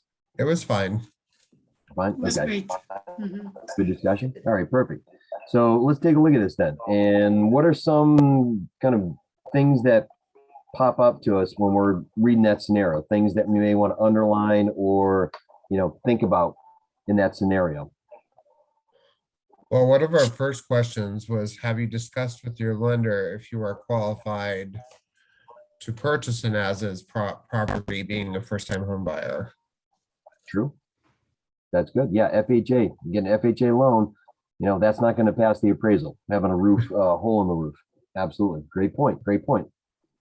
In VA, either too, right? VA, they cannot Right. be approved. Exactly. Yep. You got it. VA, FHA, all that. What else? What are some other questions? Some other things that kind of give us pause here?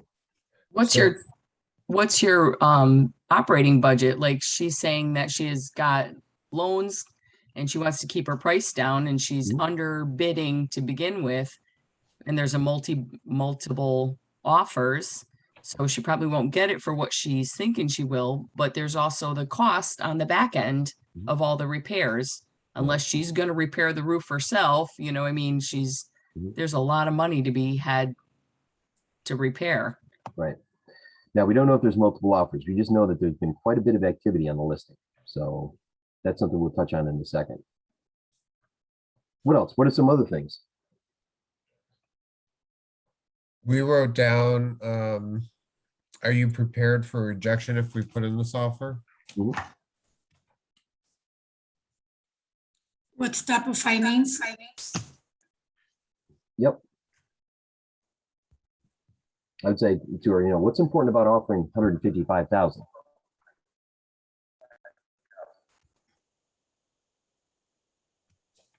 If the house is priced correctly, now they say that it is, we would have to verify that in relative value, but the house is priced correctly. What's important about the 155? What are some other things? Well, she wants to keep her price down because of the student's loan. Okay. Well, the thing that was hard about the scenario is that I hope that before you get to this point, there's a lot of more other questions that you would have asked even before getting to this point. So you should know that what her finances really are. So that it was kind of hard for us to wrap our head around, like, what questions to ask about her finances, since we should already know. Right. Exactly. We hopefully had that pre-approval letter. She would have given us a copy of that, right? Right. Yep. Absolutely. How about this? What are some questions that we would ask the other agent? We had this aha right at the end of our breakout session. We should ask questions to the agent. There's a minute left. Yeah. What's a question that you'd want to ask the other agent? Now that you said, we were going to ask for other offer, like, was there any other offers? But we thought, we assumed that the activity was offers, but now that you said that activity, it makes sense that it's different than offer. Right. Yeah. And they don't ask you for asking the other agent, but what I would do is I would say, listen, you want to put in an offer at 155. I'm going to call the other agent and say, like, listen, do you have offers currently? And are they attractive? I'm not going to ask where they are because they're not going to tell us, but I say, do you have attractive offers at this point? If so, then I'm going to go back to my client and say, like, listen, maybe this house isn't the right one for you. Right. We're putting in an offer. We're definitely not in a position where we're going to be competitive. Let's move on. And we'll just keep an eye on it. Right. Make sense? Anything else anybody wants to add? She's in a lease. So we wanted to ask her about her timeline. Like, is her lease up? She's a first time buyer. Is she in a rush thinking that she can get into this house quickly? Yeah. We don't know if it's even livable because it's as is, but has she looked at other things? She's a first time buyer. I said, that's like, money in your pocket, burning a hole, oh, I like this house. And, they want to stop looking and you're like, there's so many options and maybe you ought to look a little further. Right. And Definitely. we could ask what is her motivation, why she's moving now. Why now she wants to move. Yeah, absolutely. That all goes hand in hand. Those questions are really good. Perfect. Good. Okay, great. This is going to get us thinking. And what's going to happen is with every transaction that you do, you're going to learn a few more questions that you need to ask. Okay, we're not going to get everything right in the beginning, but as we start to go through more and more transactions, we're going to realize like, okay, what are the relevant questions that I need to ask every time I meet with a buyer, every time I meet with a seller, every time I meet with a renter who's looking to buy, every time I meet with somebody who's going to rent, whatever it is, there's going to be a list of questions that you're really going to have to know. And you get all that information out in the beginning, and that's going to help you. So having these discussions is going to get you into that mode of thinking so that you know what to look for. Right? Somebody said, are you the only decision maker? Absolutely. Absolutely. Yeah. All relevant questions. Okay. So when we're actually presenting our offers, all right, there's a lot of different things that we need to look out for. And there's more detail in each of these points on page 10 in your workbook that you have there. All right. But obviously pay attention to any verbal or nonverbal cues. All right. Depending on what's going on. Those are the things that really tend to stand out. I mean, obviously you'll do a lot of communication over the phone, but if you do have the opportunity to meet somebody in person, okay, that's going to allow you to see kind of what's going on, at least in their end. That might give you some cues. All right. And take all that into consideration. Take all of it into consideration. Right? I've had plenty of agents that I've worked with on a transaction, and they have just given me so much information, enough where you realize that you actually have leverage in that situation. And if you wanted to, you could use it to your advantage. However, you have the discussion with them saying like, look, I know that you're here, we are here. Okay. You would explain to me that this was going on with your client, which didn't necessarily need to know. However, why don't we help each other out here and make sure that both sides get to this point, whatever it may be. Okay. So just be careful. That's why I say, don't give away too much. Don't give away anything that you don't need to. All right. Keeping quiet once you present the offer. Right. Put the offer out there and say, let me know you and your client's thoughts. Master that uncomfortable silence. Let them tell you what it is that they're looking for, what may help the situation, what may hurt the situation, all of that, right? Which brings us to the next point. Listen carefully to what is important to the other party, right? Get an understanding not just of your client, but of the other client, right? That was a common tactic during these times when sales were just flying, right? Ask the listing agent, what's important to their client? Well, everybody was doing that, but it's good to have an understanding of what they're looking for on their side.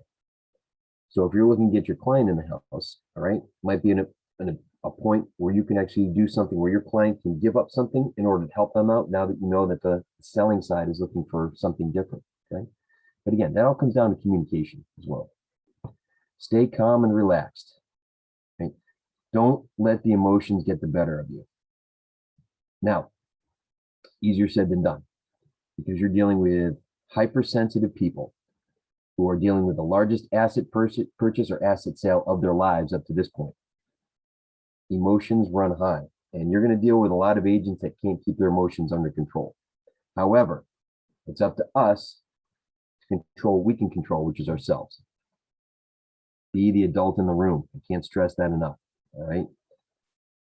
It's going to go a long way in the long run. Okay. Last thing, focus on the customer's needs, right? Understand, okay, not just your side, but the other side. Make sure that, listen, let's bring it back to motivation. Let's bring it back to this is what you needed. This is what was important to you. This was a must-have, things like that, okay? And then give your offer the best chance, all right? You can only do so much. You put your best foot forward, you put everything out there, and then you have to see what's happening. There's only so many things you can do. All right. If your client doesn't have $200,000 put down on a home, there's not much you can do on that. And just manage their expectations when it comes to it. It's like, listen, there's a lot of other offers that are in here. We have no idea where this is going to go, but we need to be prepared to continue to look. Right. Now, here are some questions that we can use as part of the positioning. Okay. Asking what and how questions. These are the questions, obviously, that are great for getting more information, open-ended questions, right? Okay. So the buyer wants to close in 60 days. The seller wants to close in 30 days. All right. So Mr. and Mrs. Seller, looking for a 30-day closing. What's important about closing in 30 days? Right. And they say, well, why are you asking that? Well, what I want to do is I want to be able to provide that information to the other side, because typically we don't have a close that soon if we're dealing with somebody who's financing. That could be 45 days, depending on how quickly they can get the mortgage commitment.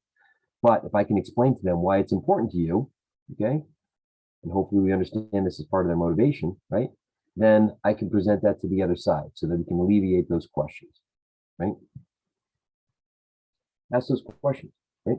Come in and find, okay, the things that are essentially important to everybody, right? The things that are essentially going to matter as part of the discussion with both sides. Yes, there's plenty of things you can disclose. There's plenty of things you can't disclose, but the more that you disclose that's relevant, the more you can come to that win-win situation, okay? If you turn to page 11 in your guide here, there's a little bit more clarification on this, all right? Acknowledging and affirming the common ground, right? Everybody's going to start off from a common ground, common area, right? Just keep revisiting that. Make sure that everybody understands it. Both have a good starting position.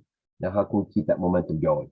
Asking the what and the how questions, the open-ended questions, understanding what's going on, right? And why things are important.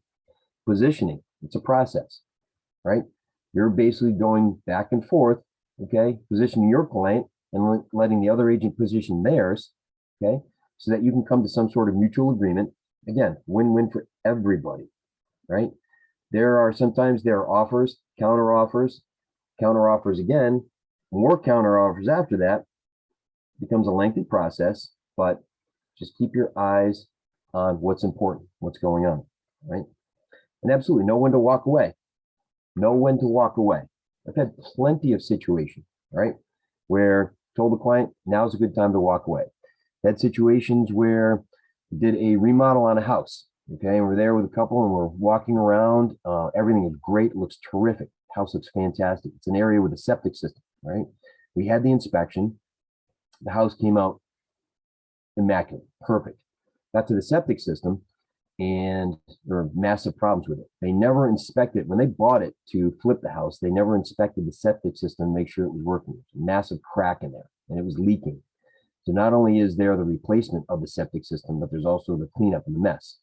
So that house wasn't worth what it originally was worth. Now there's a sticking point, okay? And they said, well, no, we factored that into the price. They didn't. Do the numbers, they did not factor that into the price. They weren't aware of it. So said, so they're not willing to negotiate, it's best that we walk away. I'm not going to walk into a situation where we have to replace the septic system on day one, which could be $15,000, $16,000, okay? There are times where on the day of the closing, you may have to walk away. So be prepared for that. There's all kinds of instances. Nothing is set until after the closing and the right people are walking out with the right checks and the right keys, okay? Right. Any questions so far? You good? I have one request, I guess. Okay. Could you talk a little bit about when it might be a good idea to like wait on a negotiation? Like, let's say, because I have my first closing actually next Friday. Congratulations. And the buyer, so I represent the buyer. Oh, thank you. The buyer had a lot of requests, a ton of requests. Okay. And I might lose my internet connection, so I apologize if you can't hear me at all. Okay. Let me know if that happens. So my buyer had a lot of requests, and to the point where I know the listing agent got upset. So she came back after the purchase and sale was signed, and she wanted to renegotiate something that she had already negotiated twice. My initial instinct was to say, your negotiation period has expired. What I probably should have said was, let's give it a week and then go back to the seller about this. So can you like, can you just shed some light on that? Like, should you ever, when emotions are high and people are getting upset, should you ever say, can we wait like a week to negotiate this? Especially after the purchase and sale was already signed. Right. If it was signed, it all depends on what it is that she's asking. Say like, listen, we've already been to the negotiating table. This is what we agreed upon. What's important about these issues that you have here. Okay. And if it comes down to the fact that she's very nervous about buying a house and it happens to do with something with the house, say like, listen, we have the inspection coming up. If this is a viable issue, then let's wait for the inspection to occur. If that gets noted and if it's something of concern, we'll let the inspector point that out. And then we can go to them with that information as part of our inspection request. Okay. And we'll see what they want to do at that point. All right. But when you're actually putting the offer together, you want to make sure that you're asking all the questions. You want to make sure that you say like, listen, have we covered everything in here? Is there anything in here of relevance or of concern to you, or that's important, a must have, something like that? Make sure we have it all covered. So if they come back afterwards, say like, listen, that wasn't in as part of our original offer here. So how did this come about? What made you focus on this all of a sudden? Get some more clarity on it. It may come down to the fact maybe she's nervous about buying the house, but get as much information as you can. Make sure that you lock down the offer and everything you have there in the first place. And if something comes up after the fact, she may say, well, my uncle told me that if you see, this part of the wall cracking, then it means the whole house is going to fall down within 7 to 8 months. Like, okay, let's take a step back here. All right, let's leave it to the professionals, and that's part of the inspection process. We'll let the inspector take a look at it, and then if it's a concern, we can always, withdraw from that point. Okay. Yeah, in this case, it was just air conditioning units that she was adamant that she really wanted. So we made sure it was in the offer to purchase. We made sure it was in the purchase and sale. And then, a day after signing the purchase and sale, she said, actually, I don't want them. So in that case, I did renegotiate for her, but I waited because I already knew the listing agent was upset and I didn't want to add fuel to the fire, I guess. Yeah. So. Yeah, sometimes you have to assess the situation. More often than that, time is of the essence. So even if the person is upset on the other end, you may want to just let them know, like, hey, listen, the client has changed their mind about X, Y, or Z. I'm just letting you know. Just because they're getting upset doesn't mean that we have to, put our clients in a situation that might be difficult for them. A lot of times, time is of the essence. So if there's some sort of deadline that has to be met, we make sure we have to assess that as well too. Right. I mean, that agent, really, honestly, it's part of the negotiation process. Things happen. Okay. The best that they can do is just take what you have given them and then go to their client, see what their client wants to do, and just leave it up to their client. So. Yeah. Okay. Okay. Thank you. You're welcome. All right, so let's take a look at page 12 in our guide here. Okay, we actually have a scenario in here about positioning. All right, and what we're going to do is we are actually going to again go into the breakout rooms. Okay, and we're going to actually have anywhere from 2, 3, maybe 4 people in a room.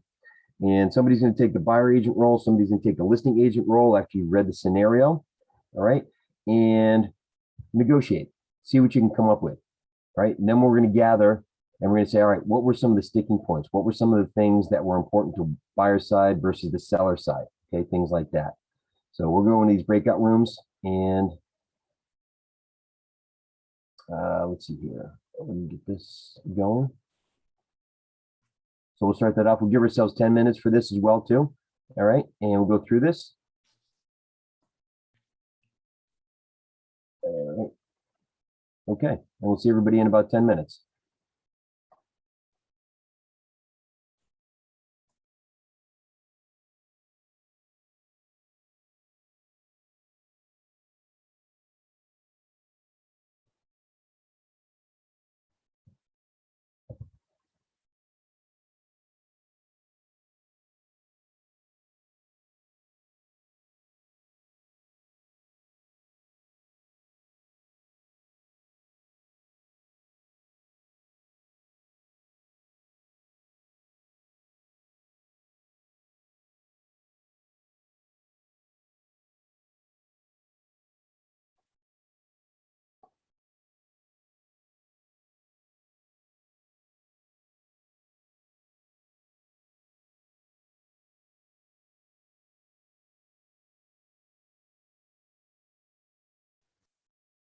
Hi, Darren. This is Elizabeth Eldon. Hi, how are you?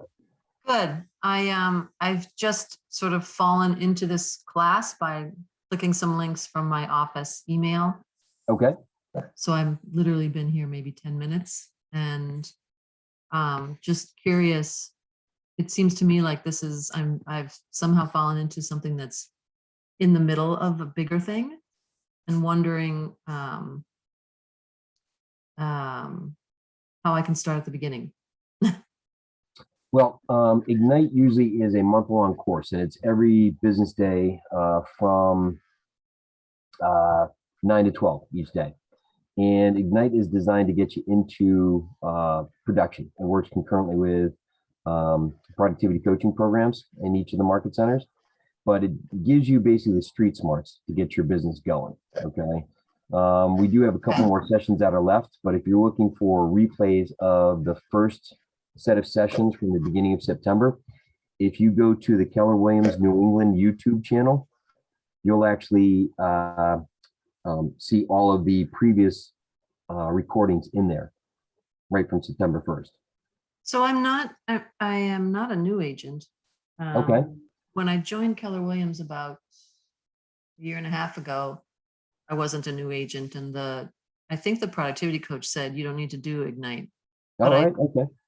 Well, except I've come across, I looked up under KW Connect. I can see the whole outline, and the thing that caught my eye today was lead gen. And I'm just, maybe what I'll do is I'll go back to our productivity coach and say, hey, I wouldn't mind a refresher. And yeah, that's fine. That's fine.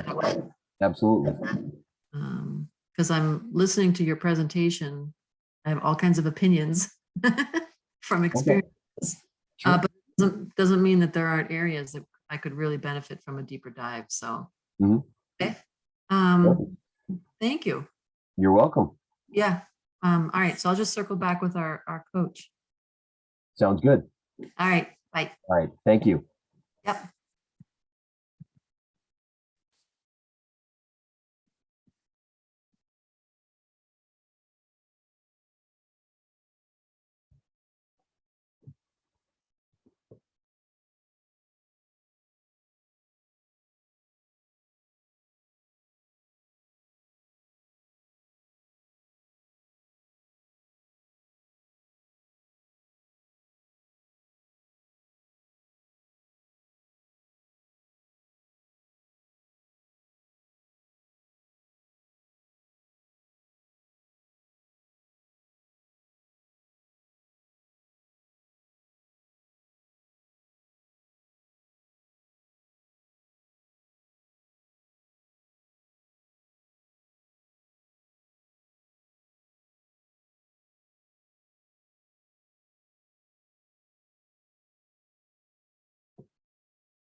All right, so welcome back, everybody. This is always a fun scenario. I always like this one. It's always good to get people in the get them going with the negotiation tactics here. So, who wants to share their side if they're basically representing the buyer side? What are some negotiation questions, tactics, things that you would do on the buyer side?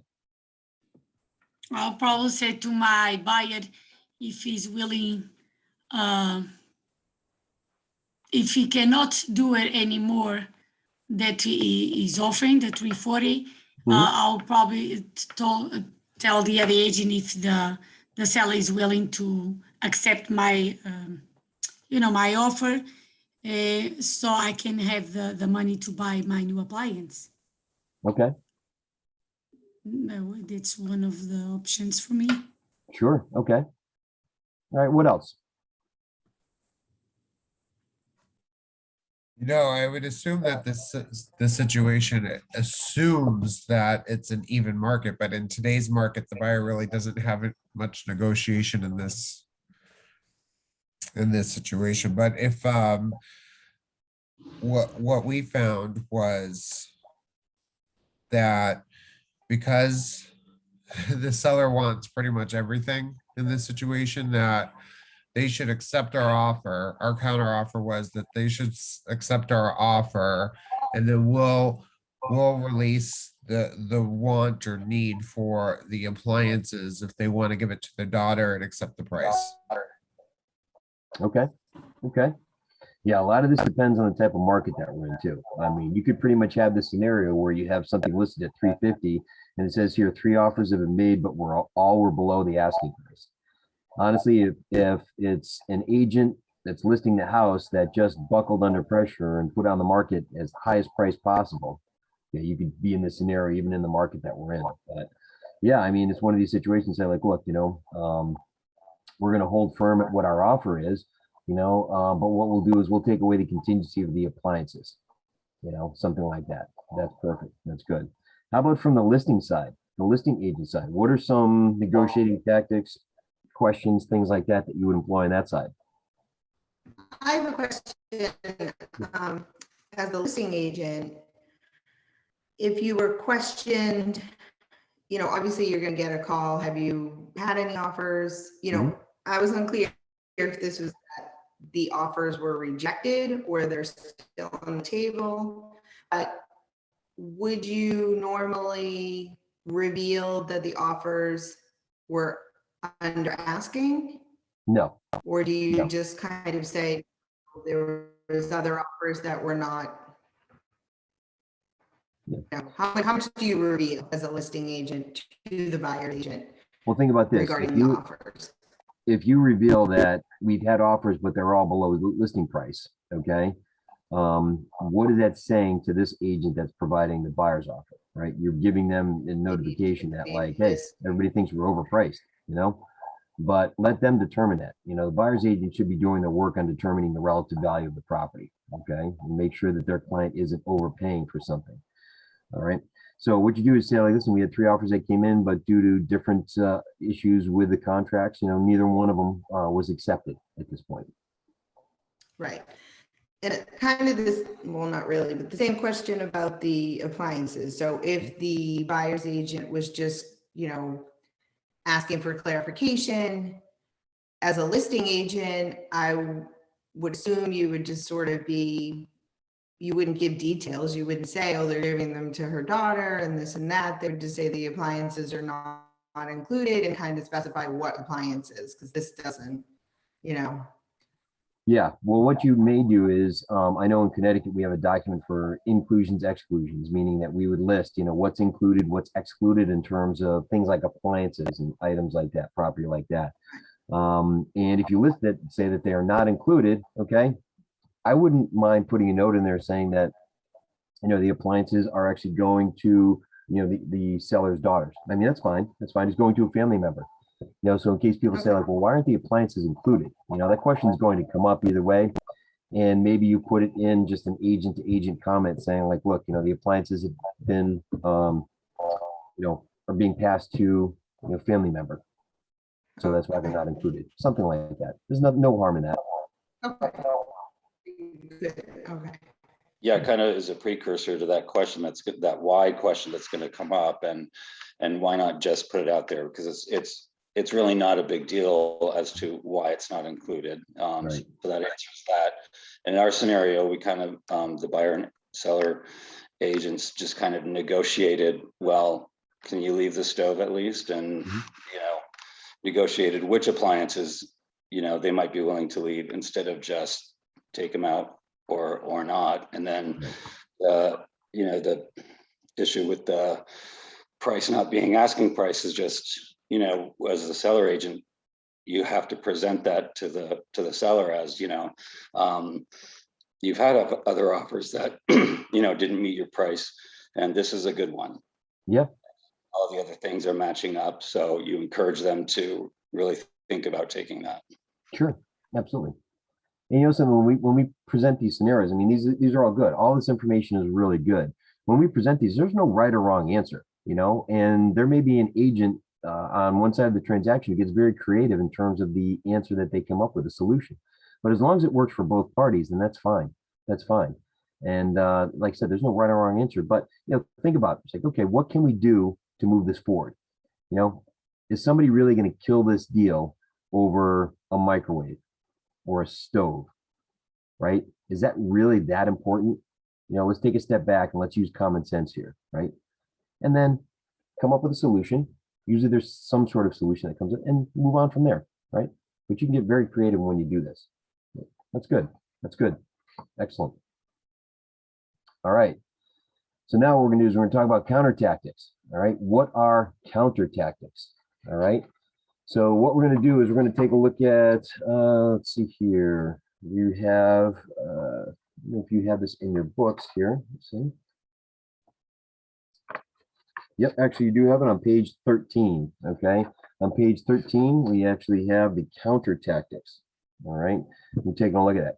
So essentially, these are just ways that agent on the other side of the transaction may play some games or might try to do some things in order to get you to basically buckle under and just accept whatever's being done there, all right?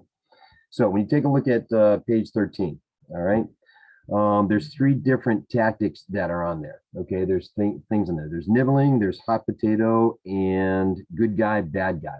So let's take a look at nibbling. Who wants to read the nibbling counter tactic? I can read. Okay. Once your client has agreed upon one major concession, the other party will start nibbling for additional smaller concession. So what does that sound like? Didn't we just have that situation kind of earlier, right? Yes. Somebody brought up? All right. So, okay, we come up with an agreement, everything is signed, and then the other side starts coming back to, well, my client would like this, or my client wants to change that, okay? So how do we counter something like that?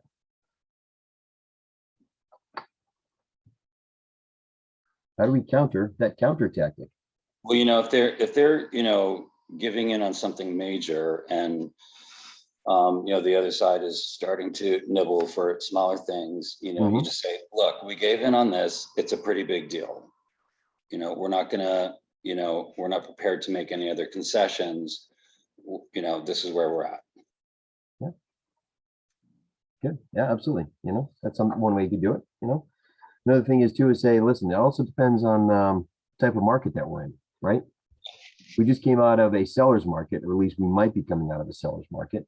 So in this instance, pretty much the seller has the leverage, right? And if you're a buyer and the seller starts coming back and maybe, doing what they're talking about, the nibbling there, ask your buyer, say like, listen, how important is this to you? Is it something maybe you want to concede on? Maybe, possibly, it all depends. If the offer's been accepted, okay, then maybe they don't want to do anything. But if it's something just in their good graces, they may want to do, it's like, hey, listen, I know they said that they would give you that little bench that's outside, but it actually means a lot to them. Is it okay if they actually take that out of the deal? And the buyers may say, yeah, that's fine, no problem. Something as simple as that. But it all depends on who has the leverage. Who has the leverage, and if they're just looking to take advantage, or if it's things that are important to the buyer, one side or the seller, in terms of how many times you go back and they want this and they want that. Right, you know, exactly. but if there's small things that are insignificant, one side or the other might not think that's a big deal, but in the end, neither party wants to feel like they're just being continually pushed to give in. Right, right. Once you settle on it, you settle on it. You know, maybe there might be a little bit of room, but if there's a consistent, you know, amount of, you know, coming back to you, then, you know, to Martin's point, you just be like, nope, sorry. You know, push back and say, we have a deal. This is what we're moving forward with. All right. How about hot potato? Who wants to read hot potato? I can do it. Sure. Okay. The other party tries to pass a problem onto you. For example, the co-op agent tries to pass all closing costs to your client because their client, quote, can't afford them. Right. All right. So what would be a counter tactic to that? I'm going to quote what National Grid once said to me: an emergency on your end does not constitute an emergency on our end. That's true. But That's true. There's a more delicate way to say that. Sure. Of course. Absolutely. You know, this is one of those instances. I mean, that's something major. You know, if they want to pass along the closing costs, you're talking about maybe $8,000, $10,000, $12,000, right? If they're asking for a closing cost credit and they made an offer of 200,000, which is now 188,000 with a 12,000 coming back or something like that, then, you know, that's a significant hit. You say like, listen, you know, this is something that, you know, I feel you probably should have worked out in the beginning. And unfortunately, my client's not willing to, you know, renegotiate or reduce the price because of that. Something along those lines. And you want to say, you know, in this instance, you may have to think of other, you know, another way to do this. And when you put the onus back on the other person, because a lot of times you may find people are lazy. So what they do is be like, well, I don't know how to handle that, or that's a big deal. Let me call the other agent and see what they can do. Like, no, you know, in this instance, you know, you're representing your client, you know, so come up with some ideas, some solutions, propose those to us. All right. And we will let you know. But make sure it doesn't have anything to do with reducing the price, because the clients have already agreed to that. Maybe there's another way to do this. Maybe we can increase the price to get it down back to that. Sorry, can I ask a question about that? I've seen this happen, and I've always been curious how realtors negotiate this. I think it's great when you can negotiate for your buyers to get something back on closing costs. I'm just not sure how do we ask for that, and why would they grant it? Well, here's the thing. A lot of times people are not able to afford the fees that go along with getting a mortgage. You know, it could be $7,000, $8,000, $10,000. That's additional cash they have to come up with. Basically, that's the fee that they have to pay for having the mortgage underwritten. All right. A lot of times they just barely have enough for a down payment. Okay. And they don't have enough to come to closing with that. So what they may say is like, listen, I know we're offering you $208,000, but we're asking for $8,000 back as a closing cost credit. So basically it means that the seller is only getting $200,000 and they're financing the closing costs. They're rolling it into their mortgage. Okay. So that's another thing where the appraisal might come into an issue. The house is only worth $200,000, but they're asking for $208,000. That could be a problem too. Right. So so this is, sorry. Go ahead. This is a case, I guess, where the buyers would offer a little bit more than the asking price, but then they would ask for some back on closing. You don't just come in at the asking and then say, oh, and by the way, we want something for closing as well. That wouldn't work, right? No, you don't. Everything gets negotiated up front. If you try to come back after the fact with that, I guarantee the other side is going to say, not going to happen. So we actually have a line in the Connecticut purchase contract that we use that's basically there for other conditions, and we can put in there saying, you know, seller to credit buyer $8,000 towards closing costs and prepaids, right? Okay. We also even have a form that we can use as well too, an additional addendum that's a one-liner that just says, hey, we're asking for this much back. So it's there in writing. So that's why, you know, if you look at the first page of our contract, it has the numbers written out, but you need to go to the third page that actually has that in there so that you can make sure that there isn't anything. So if you tell your clients, hey, you're getting 208,000. Oh, wait, hold on a second. It's actually 200,000 because I just noticed on page 3, they're asking for this. You got to have all of your ducks in a row when you present that. Right. Okay, cool. All right. Yeah. So all of that all part of the initial negotiation there. Okay. How about the last one, the good guy, bad guy scenario, right? We see this in the cop shows all the time, right? Who wants to read that?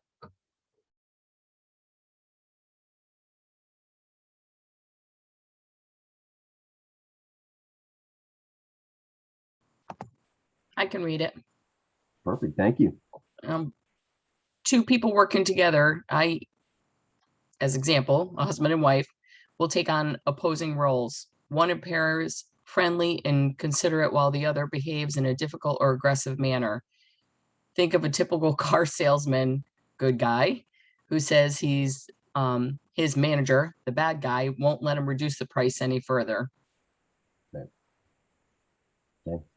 Yeah, now once in a while you run into this, you know, and it is a tactic, not that frequent, but it does happen. But what can we do to counter that strategy when we're actually looking to get like a listing agreement from a couple in their house? Keep all the parties in the same room. Mm-hmm. Absolutely. What else?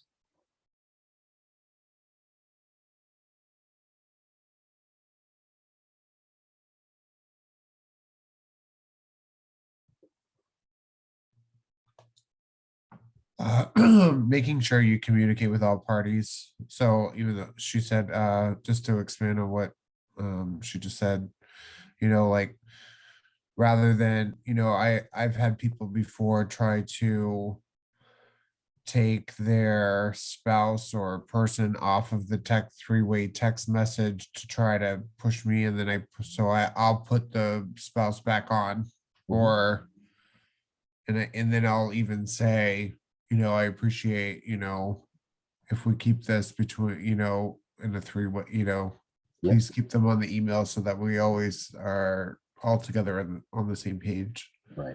That's good. That's good.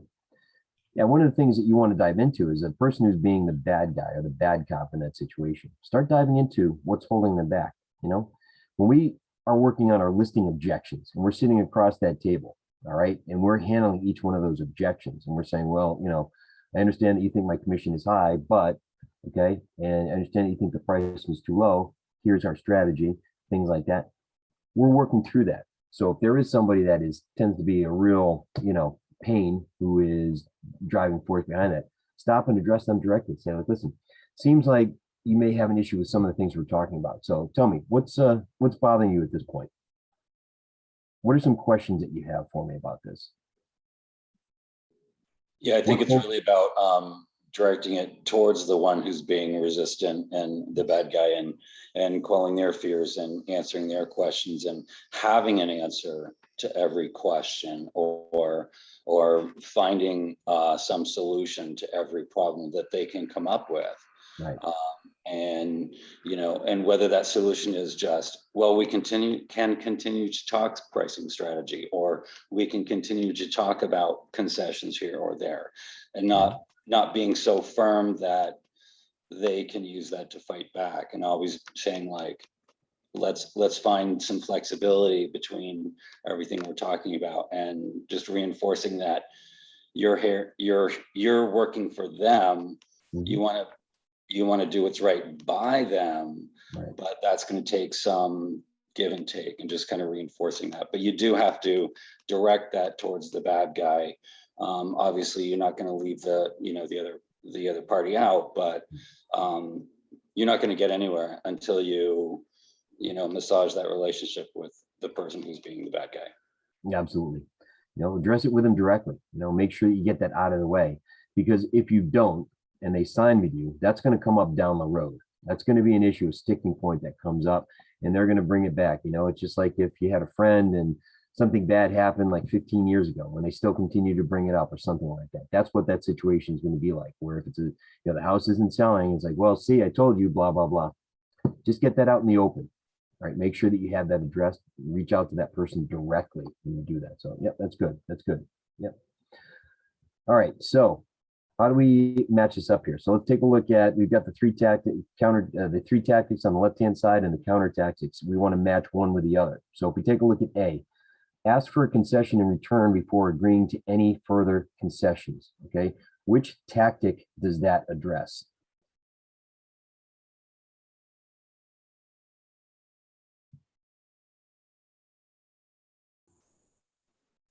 Nibbling. Nibbling. Yep. There you go. Good. How about B? Test the validity. Find out if the problem is real. Has the party with a problem exhausted every possible solution? Which one does that match up with?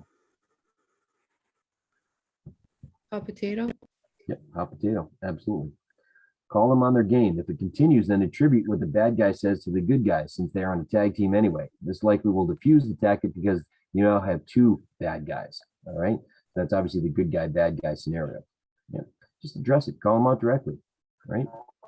Don't be Quick afraid question on that. because don't be afraid because we are the licensed professionals, right? Have confidence in yourself and your ability to actually do your job.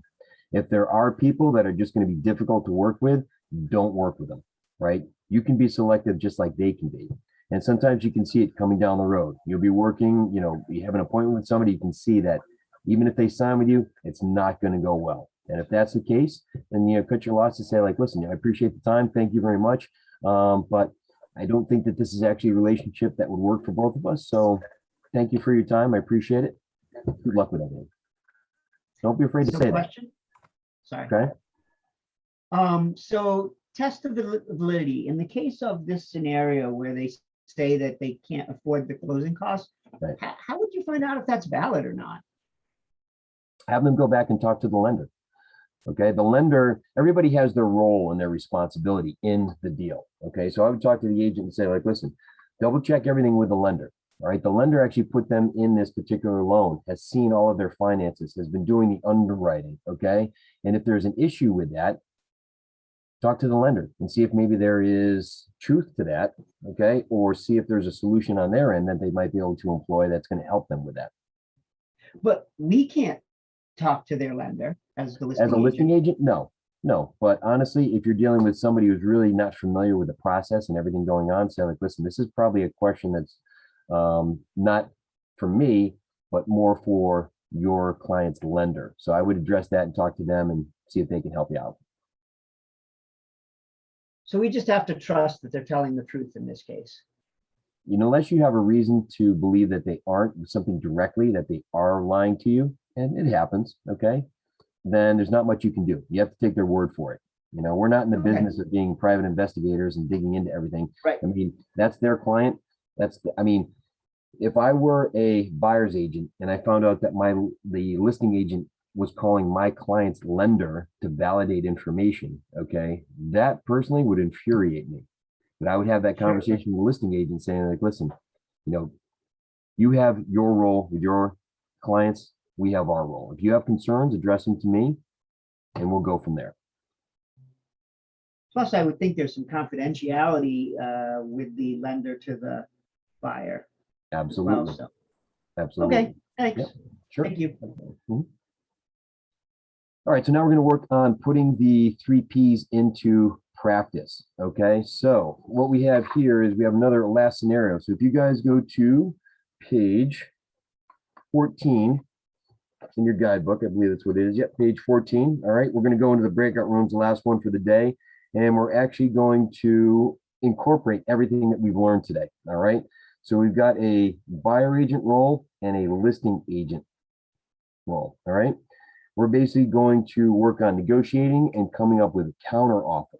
All right, so we're going to work on our positioning, our negotiation skills, okay, and seeing if we can't come to some sort of solution that's a win-win for both sides here.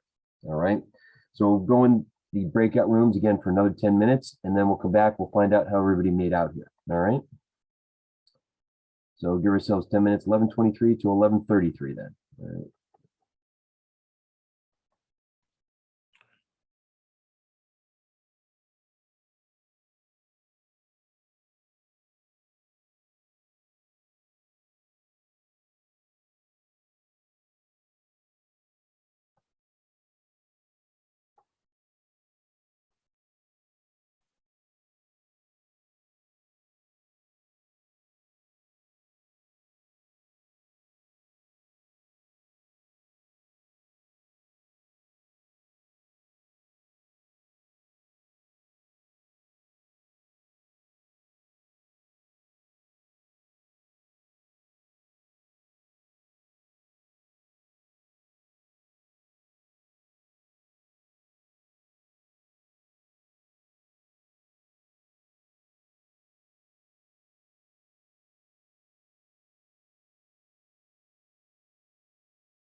Darren, you're on mute. Thank you very much. That's always key. When you start talking, you got to make sure people are listening. So, although I'm sure some people would probably be happy if it was on mute. But anyway, so welcome back, everybody. Thanks for participating in that. So what are some takeaways that we have here? What are some things that we're able to negotiate on both parties' behalf here?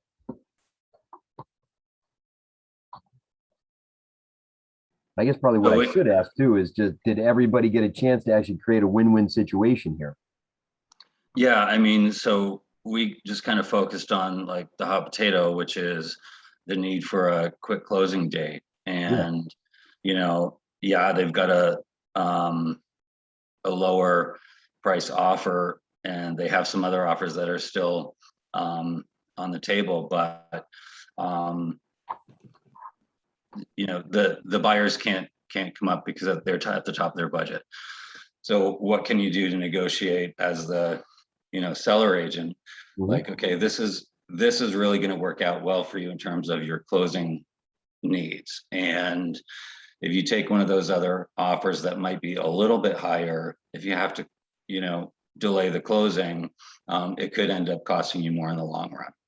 So you kind of just play that card and you know, manage as best you can to get that deal, highlighting the fact that, you know, price isn't the only variable that's important, and that closing date is probably even more important to them, and just go with that. Yep, that's good. That's good. Yep, absolutely. Absolutely. Very good. Excellent. For me, What else? as a representing a buyer, I will tell the agent that since I have a convention loan, I will be able to close in 30 days if they accept my offer, a lower price. Okay. Absolutely. I would also say that not just the closing date, being able to close in 30 to 45 days. I think also pointing out the fact that although the people who live there right now don't feel the updating is necessary, you have to put that into account as well.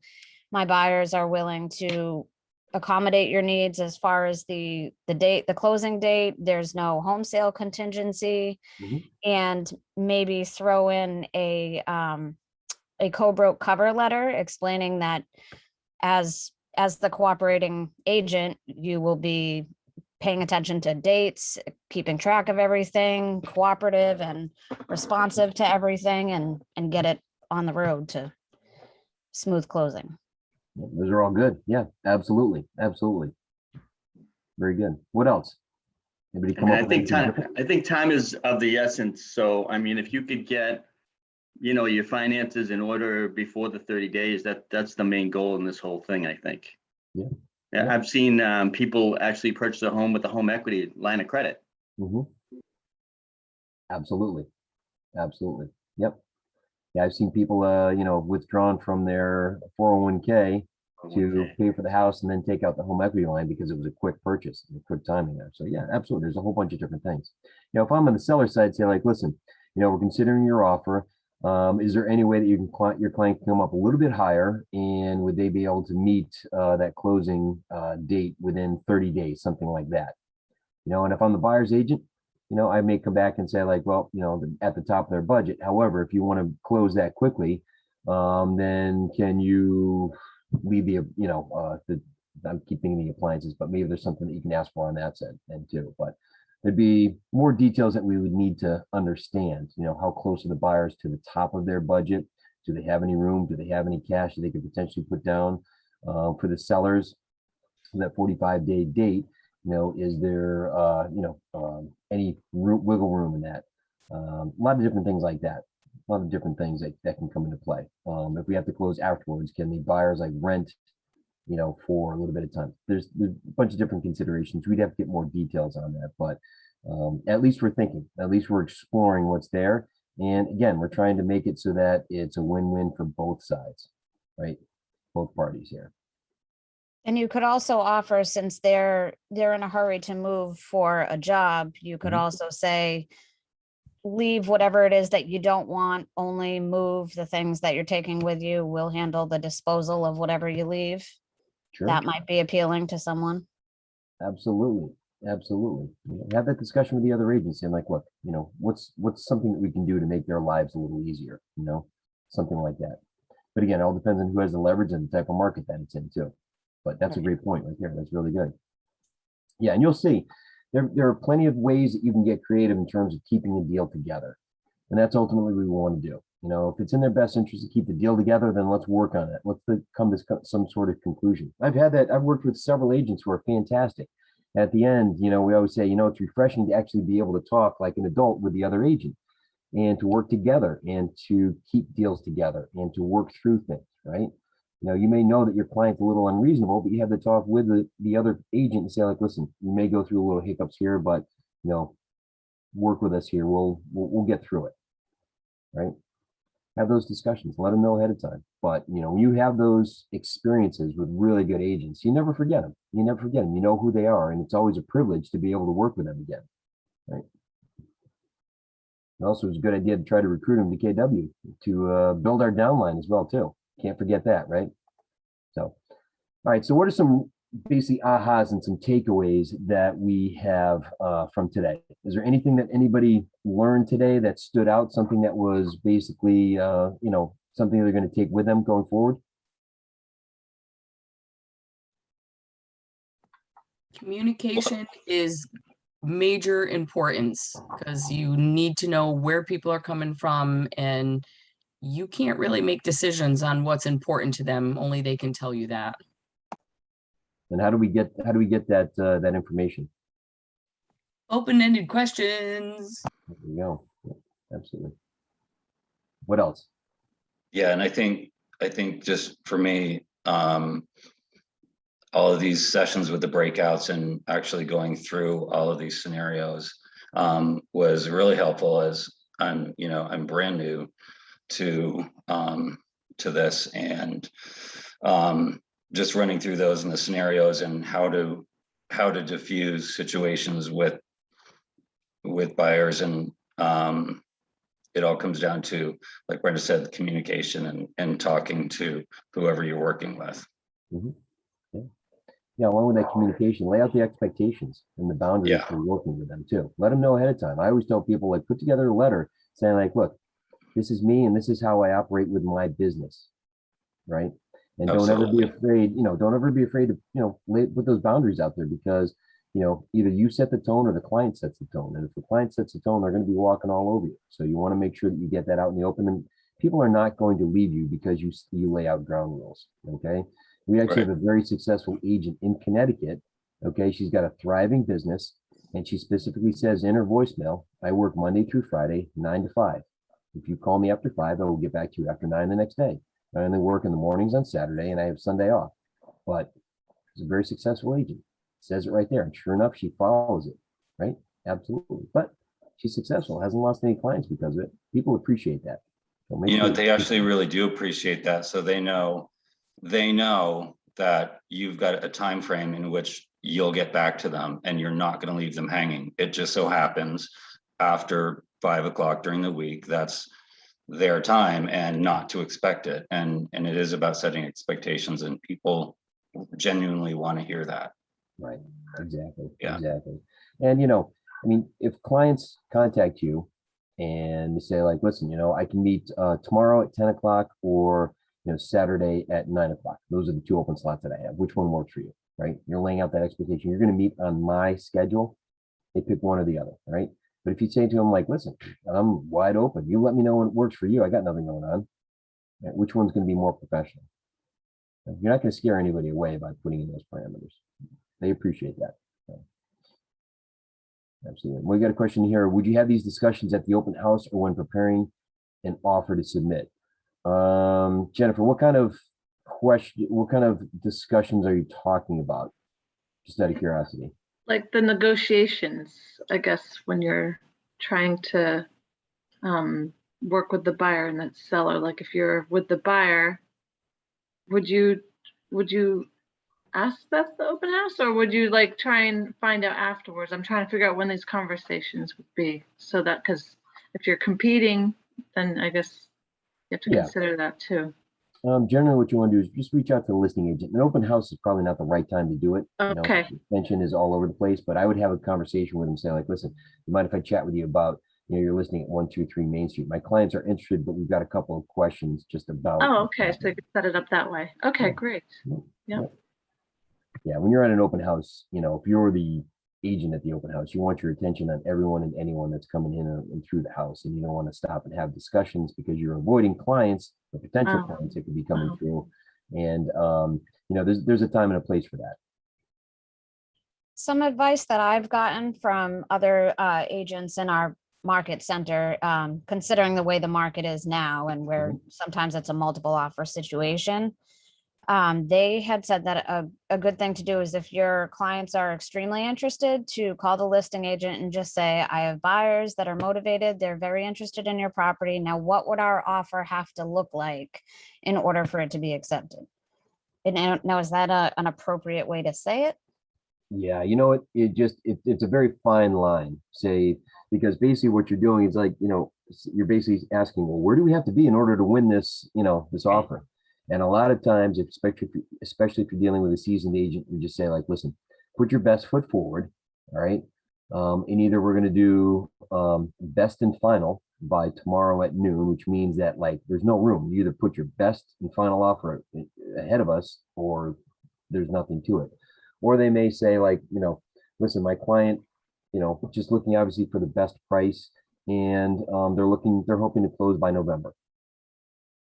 Yeah, and in today's market where things are so hot, that's all you can say. And no matter what the market is, like, you most likely have to go back and say like, they need to put in their best offer. And when things might not be around for another week, for them to put in a low ball and then come back and say, we want to revisit this. That's not, it's not happening in our area right now. So it's just best to say like, give it your best shot, in terms of pricing and contingencies and closing date. Give it everything you've got right up front.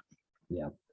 And that's why, it just alleviates anything in that point. Now you're being fair to everybody, and you're actually making sure that like, look, I don't want you coming back after I told you for best and final at noon today, and then you come back at me at 2 o'clock saying, oh no, wait a minute, we can increase the price by 10 grand. It's like, no, you don't understand. Best and final, right? That's what that means. So just put your best foot forward. That's all. Martin's point. That's good. And a lot of times right now with the, what you're seeing, and I don't know if this is in everybody's area, but right here, it's, offers are due by 5 o'clock Tuesday. That means everybody's going to be at the same place. And you're not going to have the opportunity to go back and revisit it, because you don't know. She may get 10 offers, she may get 2, she may only get yours, but it's got to be compelling enough so that 5 o'clock Tuesday, if there are 10 offers, yours has got to be the strongest that you can do to be looked at. Absolutely. Good. So what else? Something else that somebody may have taken away from this today?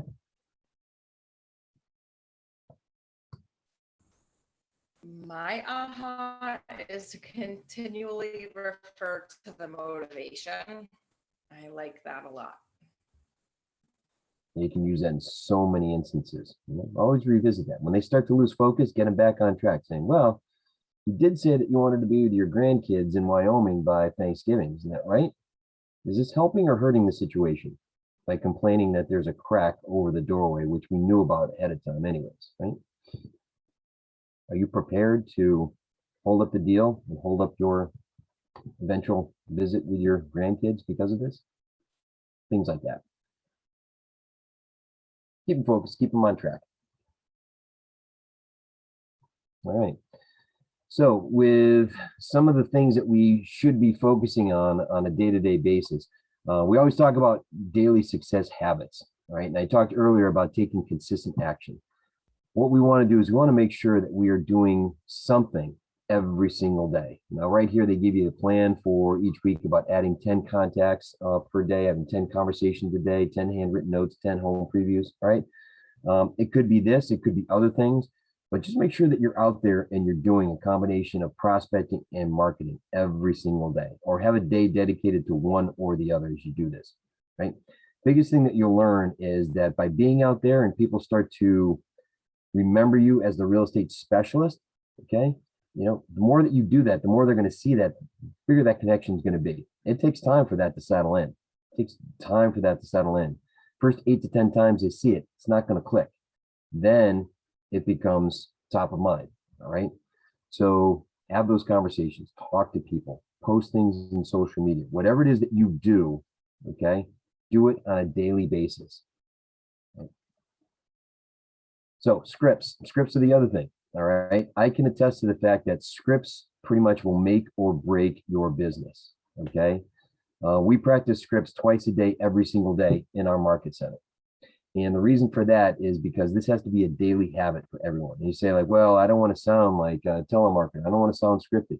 You don't have to. The scripts are just the outline of what you can say when you're talking to folks. And if you begin to learn the scripts and internalize them and make them your own, you can have conversations with anybody. Doesn't matter if you're at a listing appointment, if you're talking to a neighbor at a barbecue, if you're talking to an expired, all right, the scripts are going to give you everything you need to have that conversation, to ask that question, to get them to open up. Right? Somebody said to you, like, how's the real estate market? Because they found out you're a real estate agent. What do you say? I say, well, it depends. Are you a buyer or a seller? All right. Start opening up, having that engagement. You don't always have to leave real estate when you're talking to folks, but you have to be able to maintain that conversation and talk to them and pull out the reason why they're asking. You know, talk to them, have that conversation, handle those objections, be professional, right? And you won't sound scripted. Right, you're going to put them in your memory bank in your library in the back of your mind. And what you're going to be able to do, you're going to be able to pull out any main objection handler or point that you have in the back of your mind and have those conversations. Right. I just have a question. So yesterday I was speaking with someone from school, and she started just talking about her life. Okay. And it went to the point that I tried to mention, remind her that I'm in real estate. Sure. Because now she's just divorced.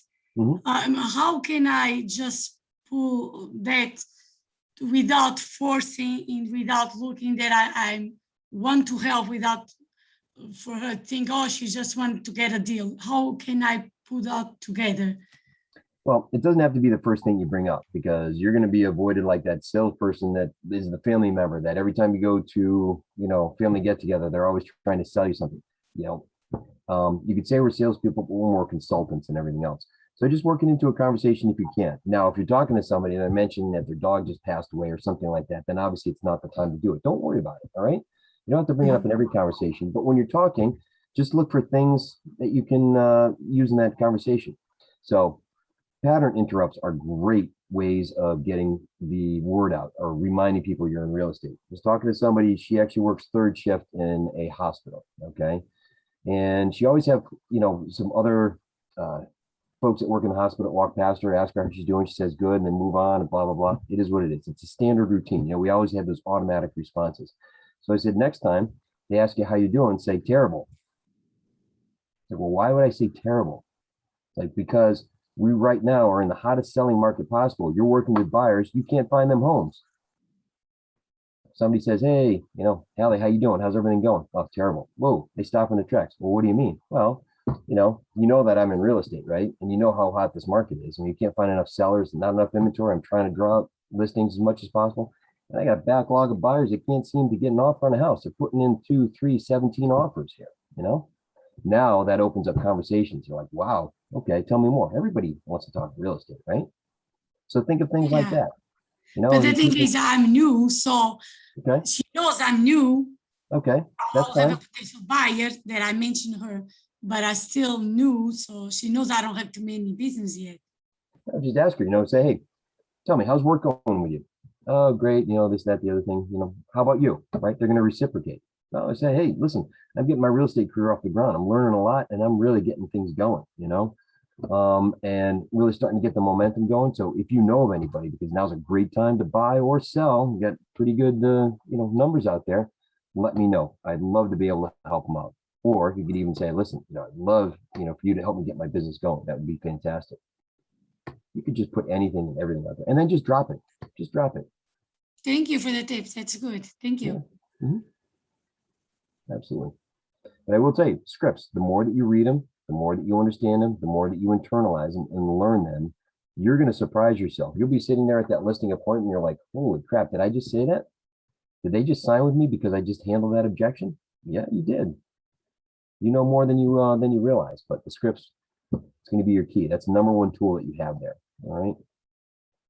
We're not going to do any script practicing, but the other thing that I would say is, we go into these breakout rooms to go through these different examples that are there. What I would suggest is that you partner up with somebody either here in the Ignite world or somebody in your market center and set up daily script practicing, role playing, reach out to everyone and anyone. I've had script partners from Nova Scotia. I have one right now in Pennsylvania. I had one that was over in Eastern Europe. Can't remember what country, but listen, everyone and anyone, okay, can be a partner, script partner. Talk to people in your house, spouse, maybe, if you have kids, something like that. Role play with them. Say, hey, listen, do you mind if I bounce this off you? How does this sound? That's the best thing that's going to work for you. It really is. Right? Get you in the habit. And that's what we want. We want to build those habits, right? So Chelsea just put in the chat box, looking for a script partner, right? Who'd like to help Chelsea out? And drop your name in the chat if you'd like, contact info, all that. All right. And obviously we have the do not call registry. Make sure if you're talking to people that you know in your database, that's fine. If you're talking to people that you don't know, make sure you have some sort of service that will allow you to scrub those numbers against the do not call list. All right. Things like Red X and a few others that are out there that do that. Right? Now, lead generation, not going to do this, calling with the scripts and doing all that. All right. The thing with that is that we should have time dedicated every single day to lead generation. Okay. It is necessary. It's one of 5 things that we have to do to be a successful agent. All right. And if we're not doing that on a daily basis, we can now write in our calendar 45 to 60 days from now that we have no business. Right. Even if you're working on a deal or 2 deals right now, 3 deals, you should be lead genning every day. You've got to fill that pipeline. Don't be the typewriter that gets to the end and has to start at the beginning, right? Just keep things flowing. That's the biggest thing right there, is that consistent action taking that you do. It's going to pay off in the long run. And that's how all of the successful agents out there started. Guarantee you. Ask any one of them in your office. They're going to tell you that that's how they began too. All right. All right. So Nicole and Chelsea are partnered up there for script partners. Excellent. There you go. Perfect. All right. Do we have any last minute questions, or do we have anything that anybody wants to cover again? I think we're supposed to go to 12:15, but I'll be here. Just answer any questions or go discuss anything if you want for the next few minutes if you'd like. But otherwise, if you want to complete the survey that we have here, that would be good. And if you don't, then you're free to go. Thank you, everybody. I appreciate the time, and thank you for joining me today. Thanks, Darren. Thank you. You're welcome. Thanks so much. Absolutely.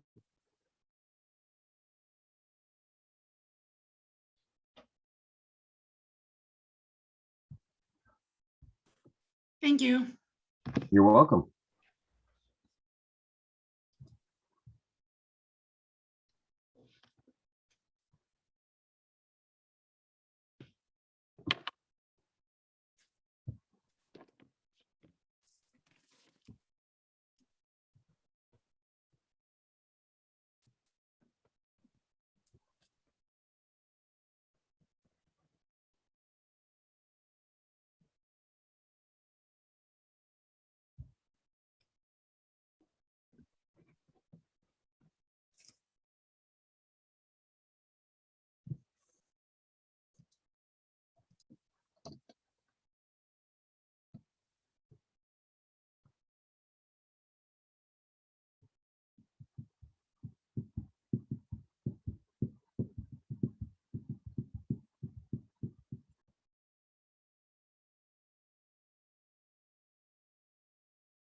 All right. Everybody good then? No questions, no discussions, anything like that?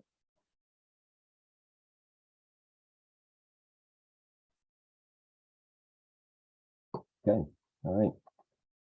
Well, thank you, everybody. Appreciate the time, and we will see everybody around.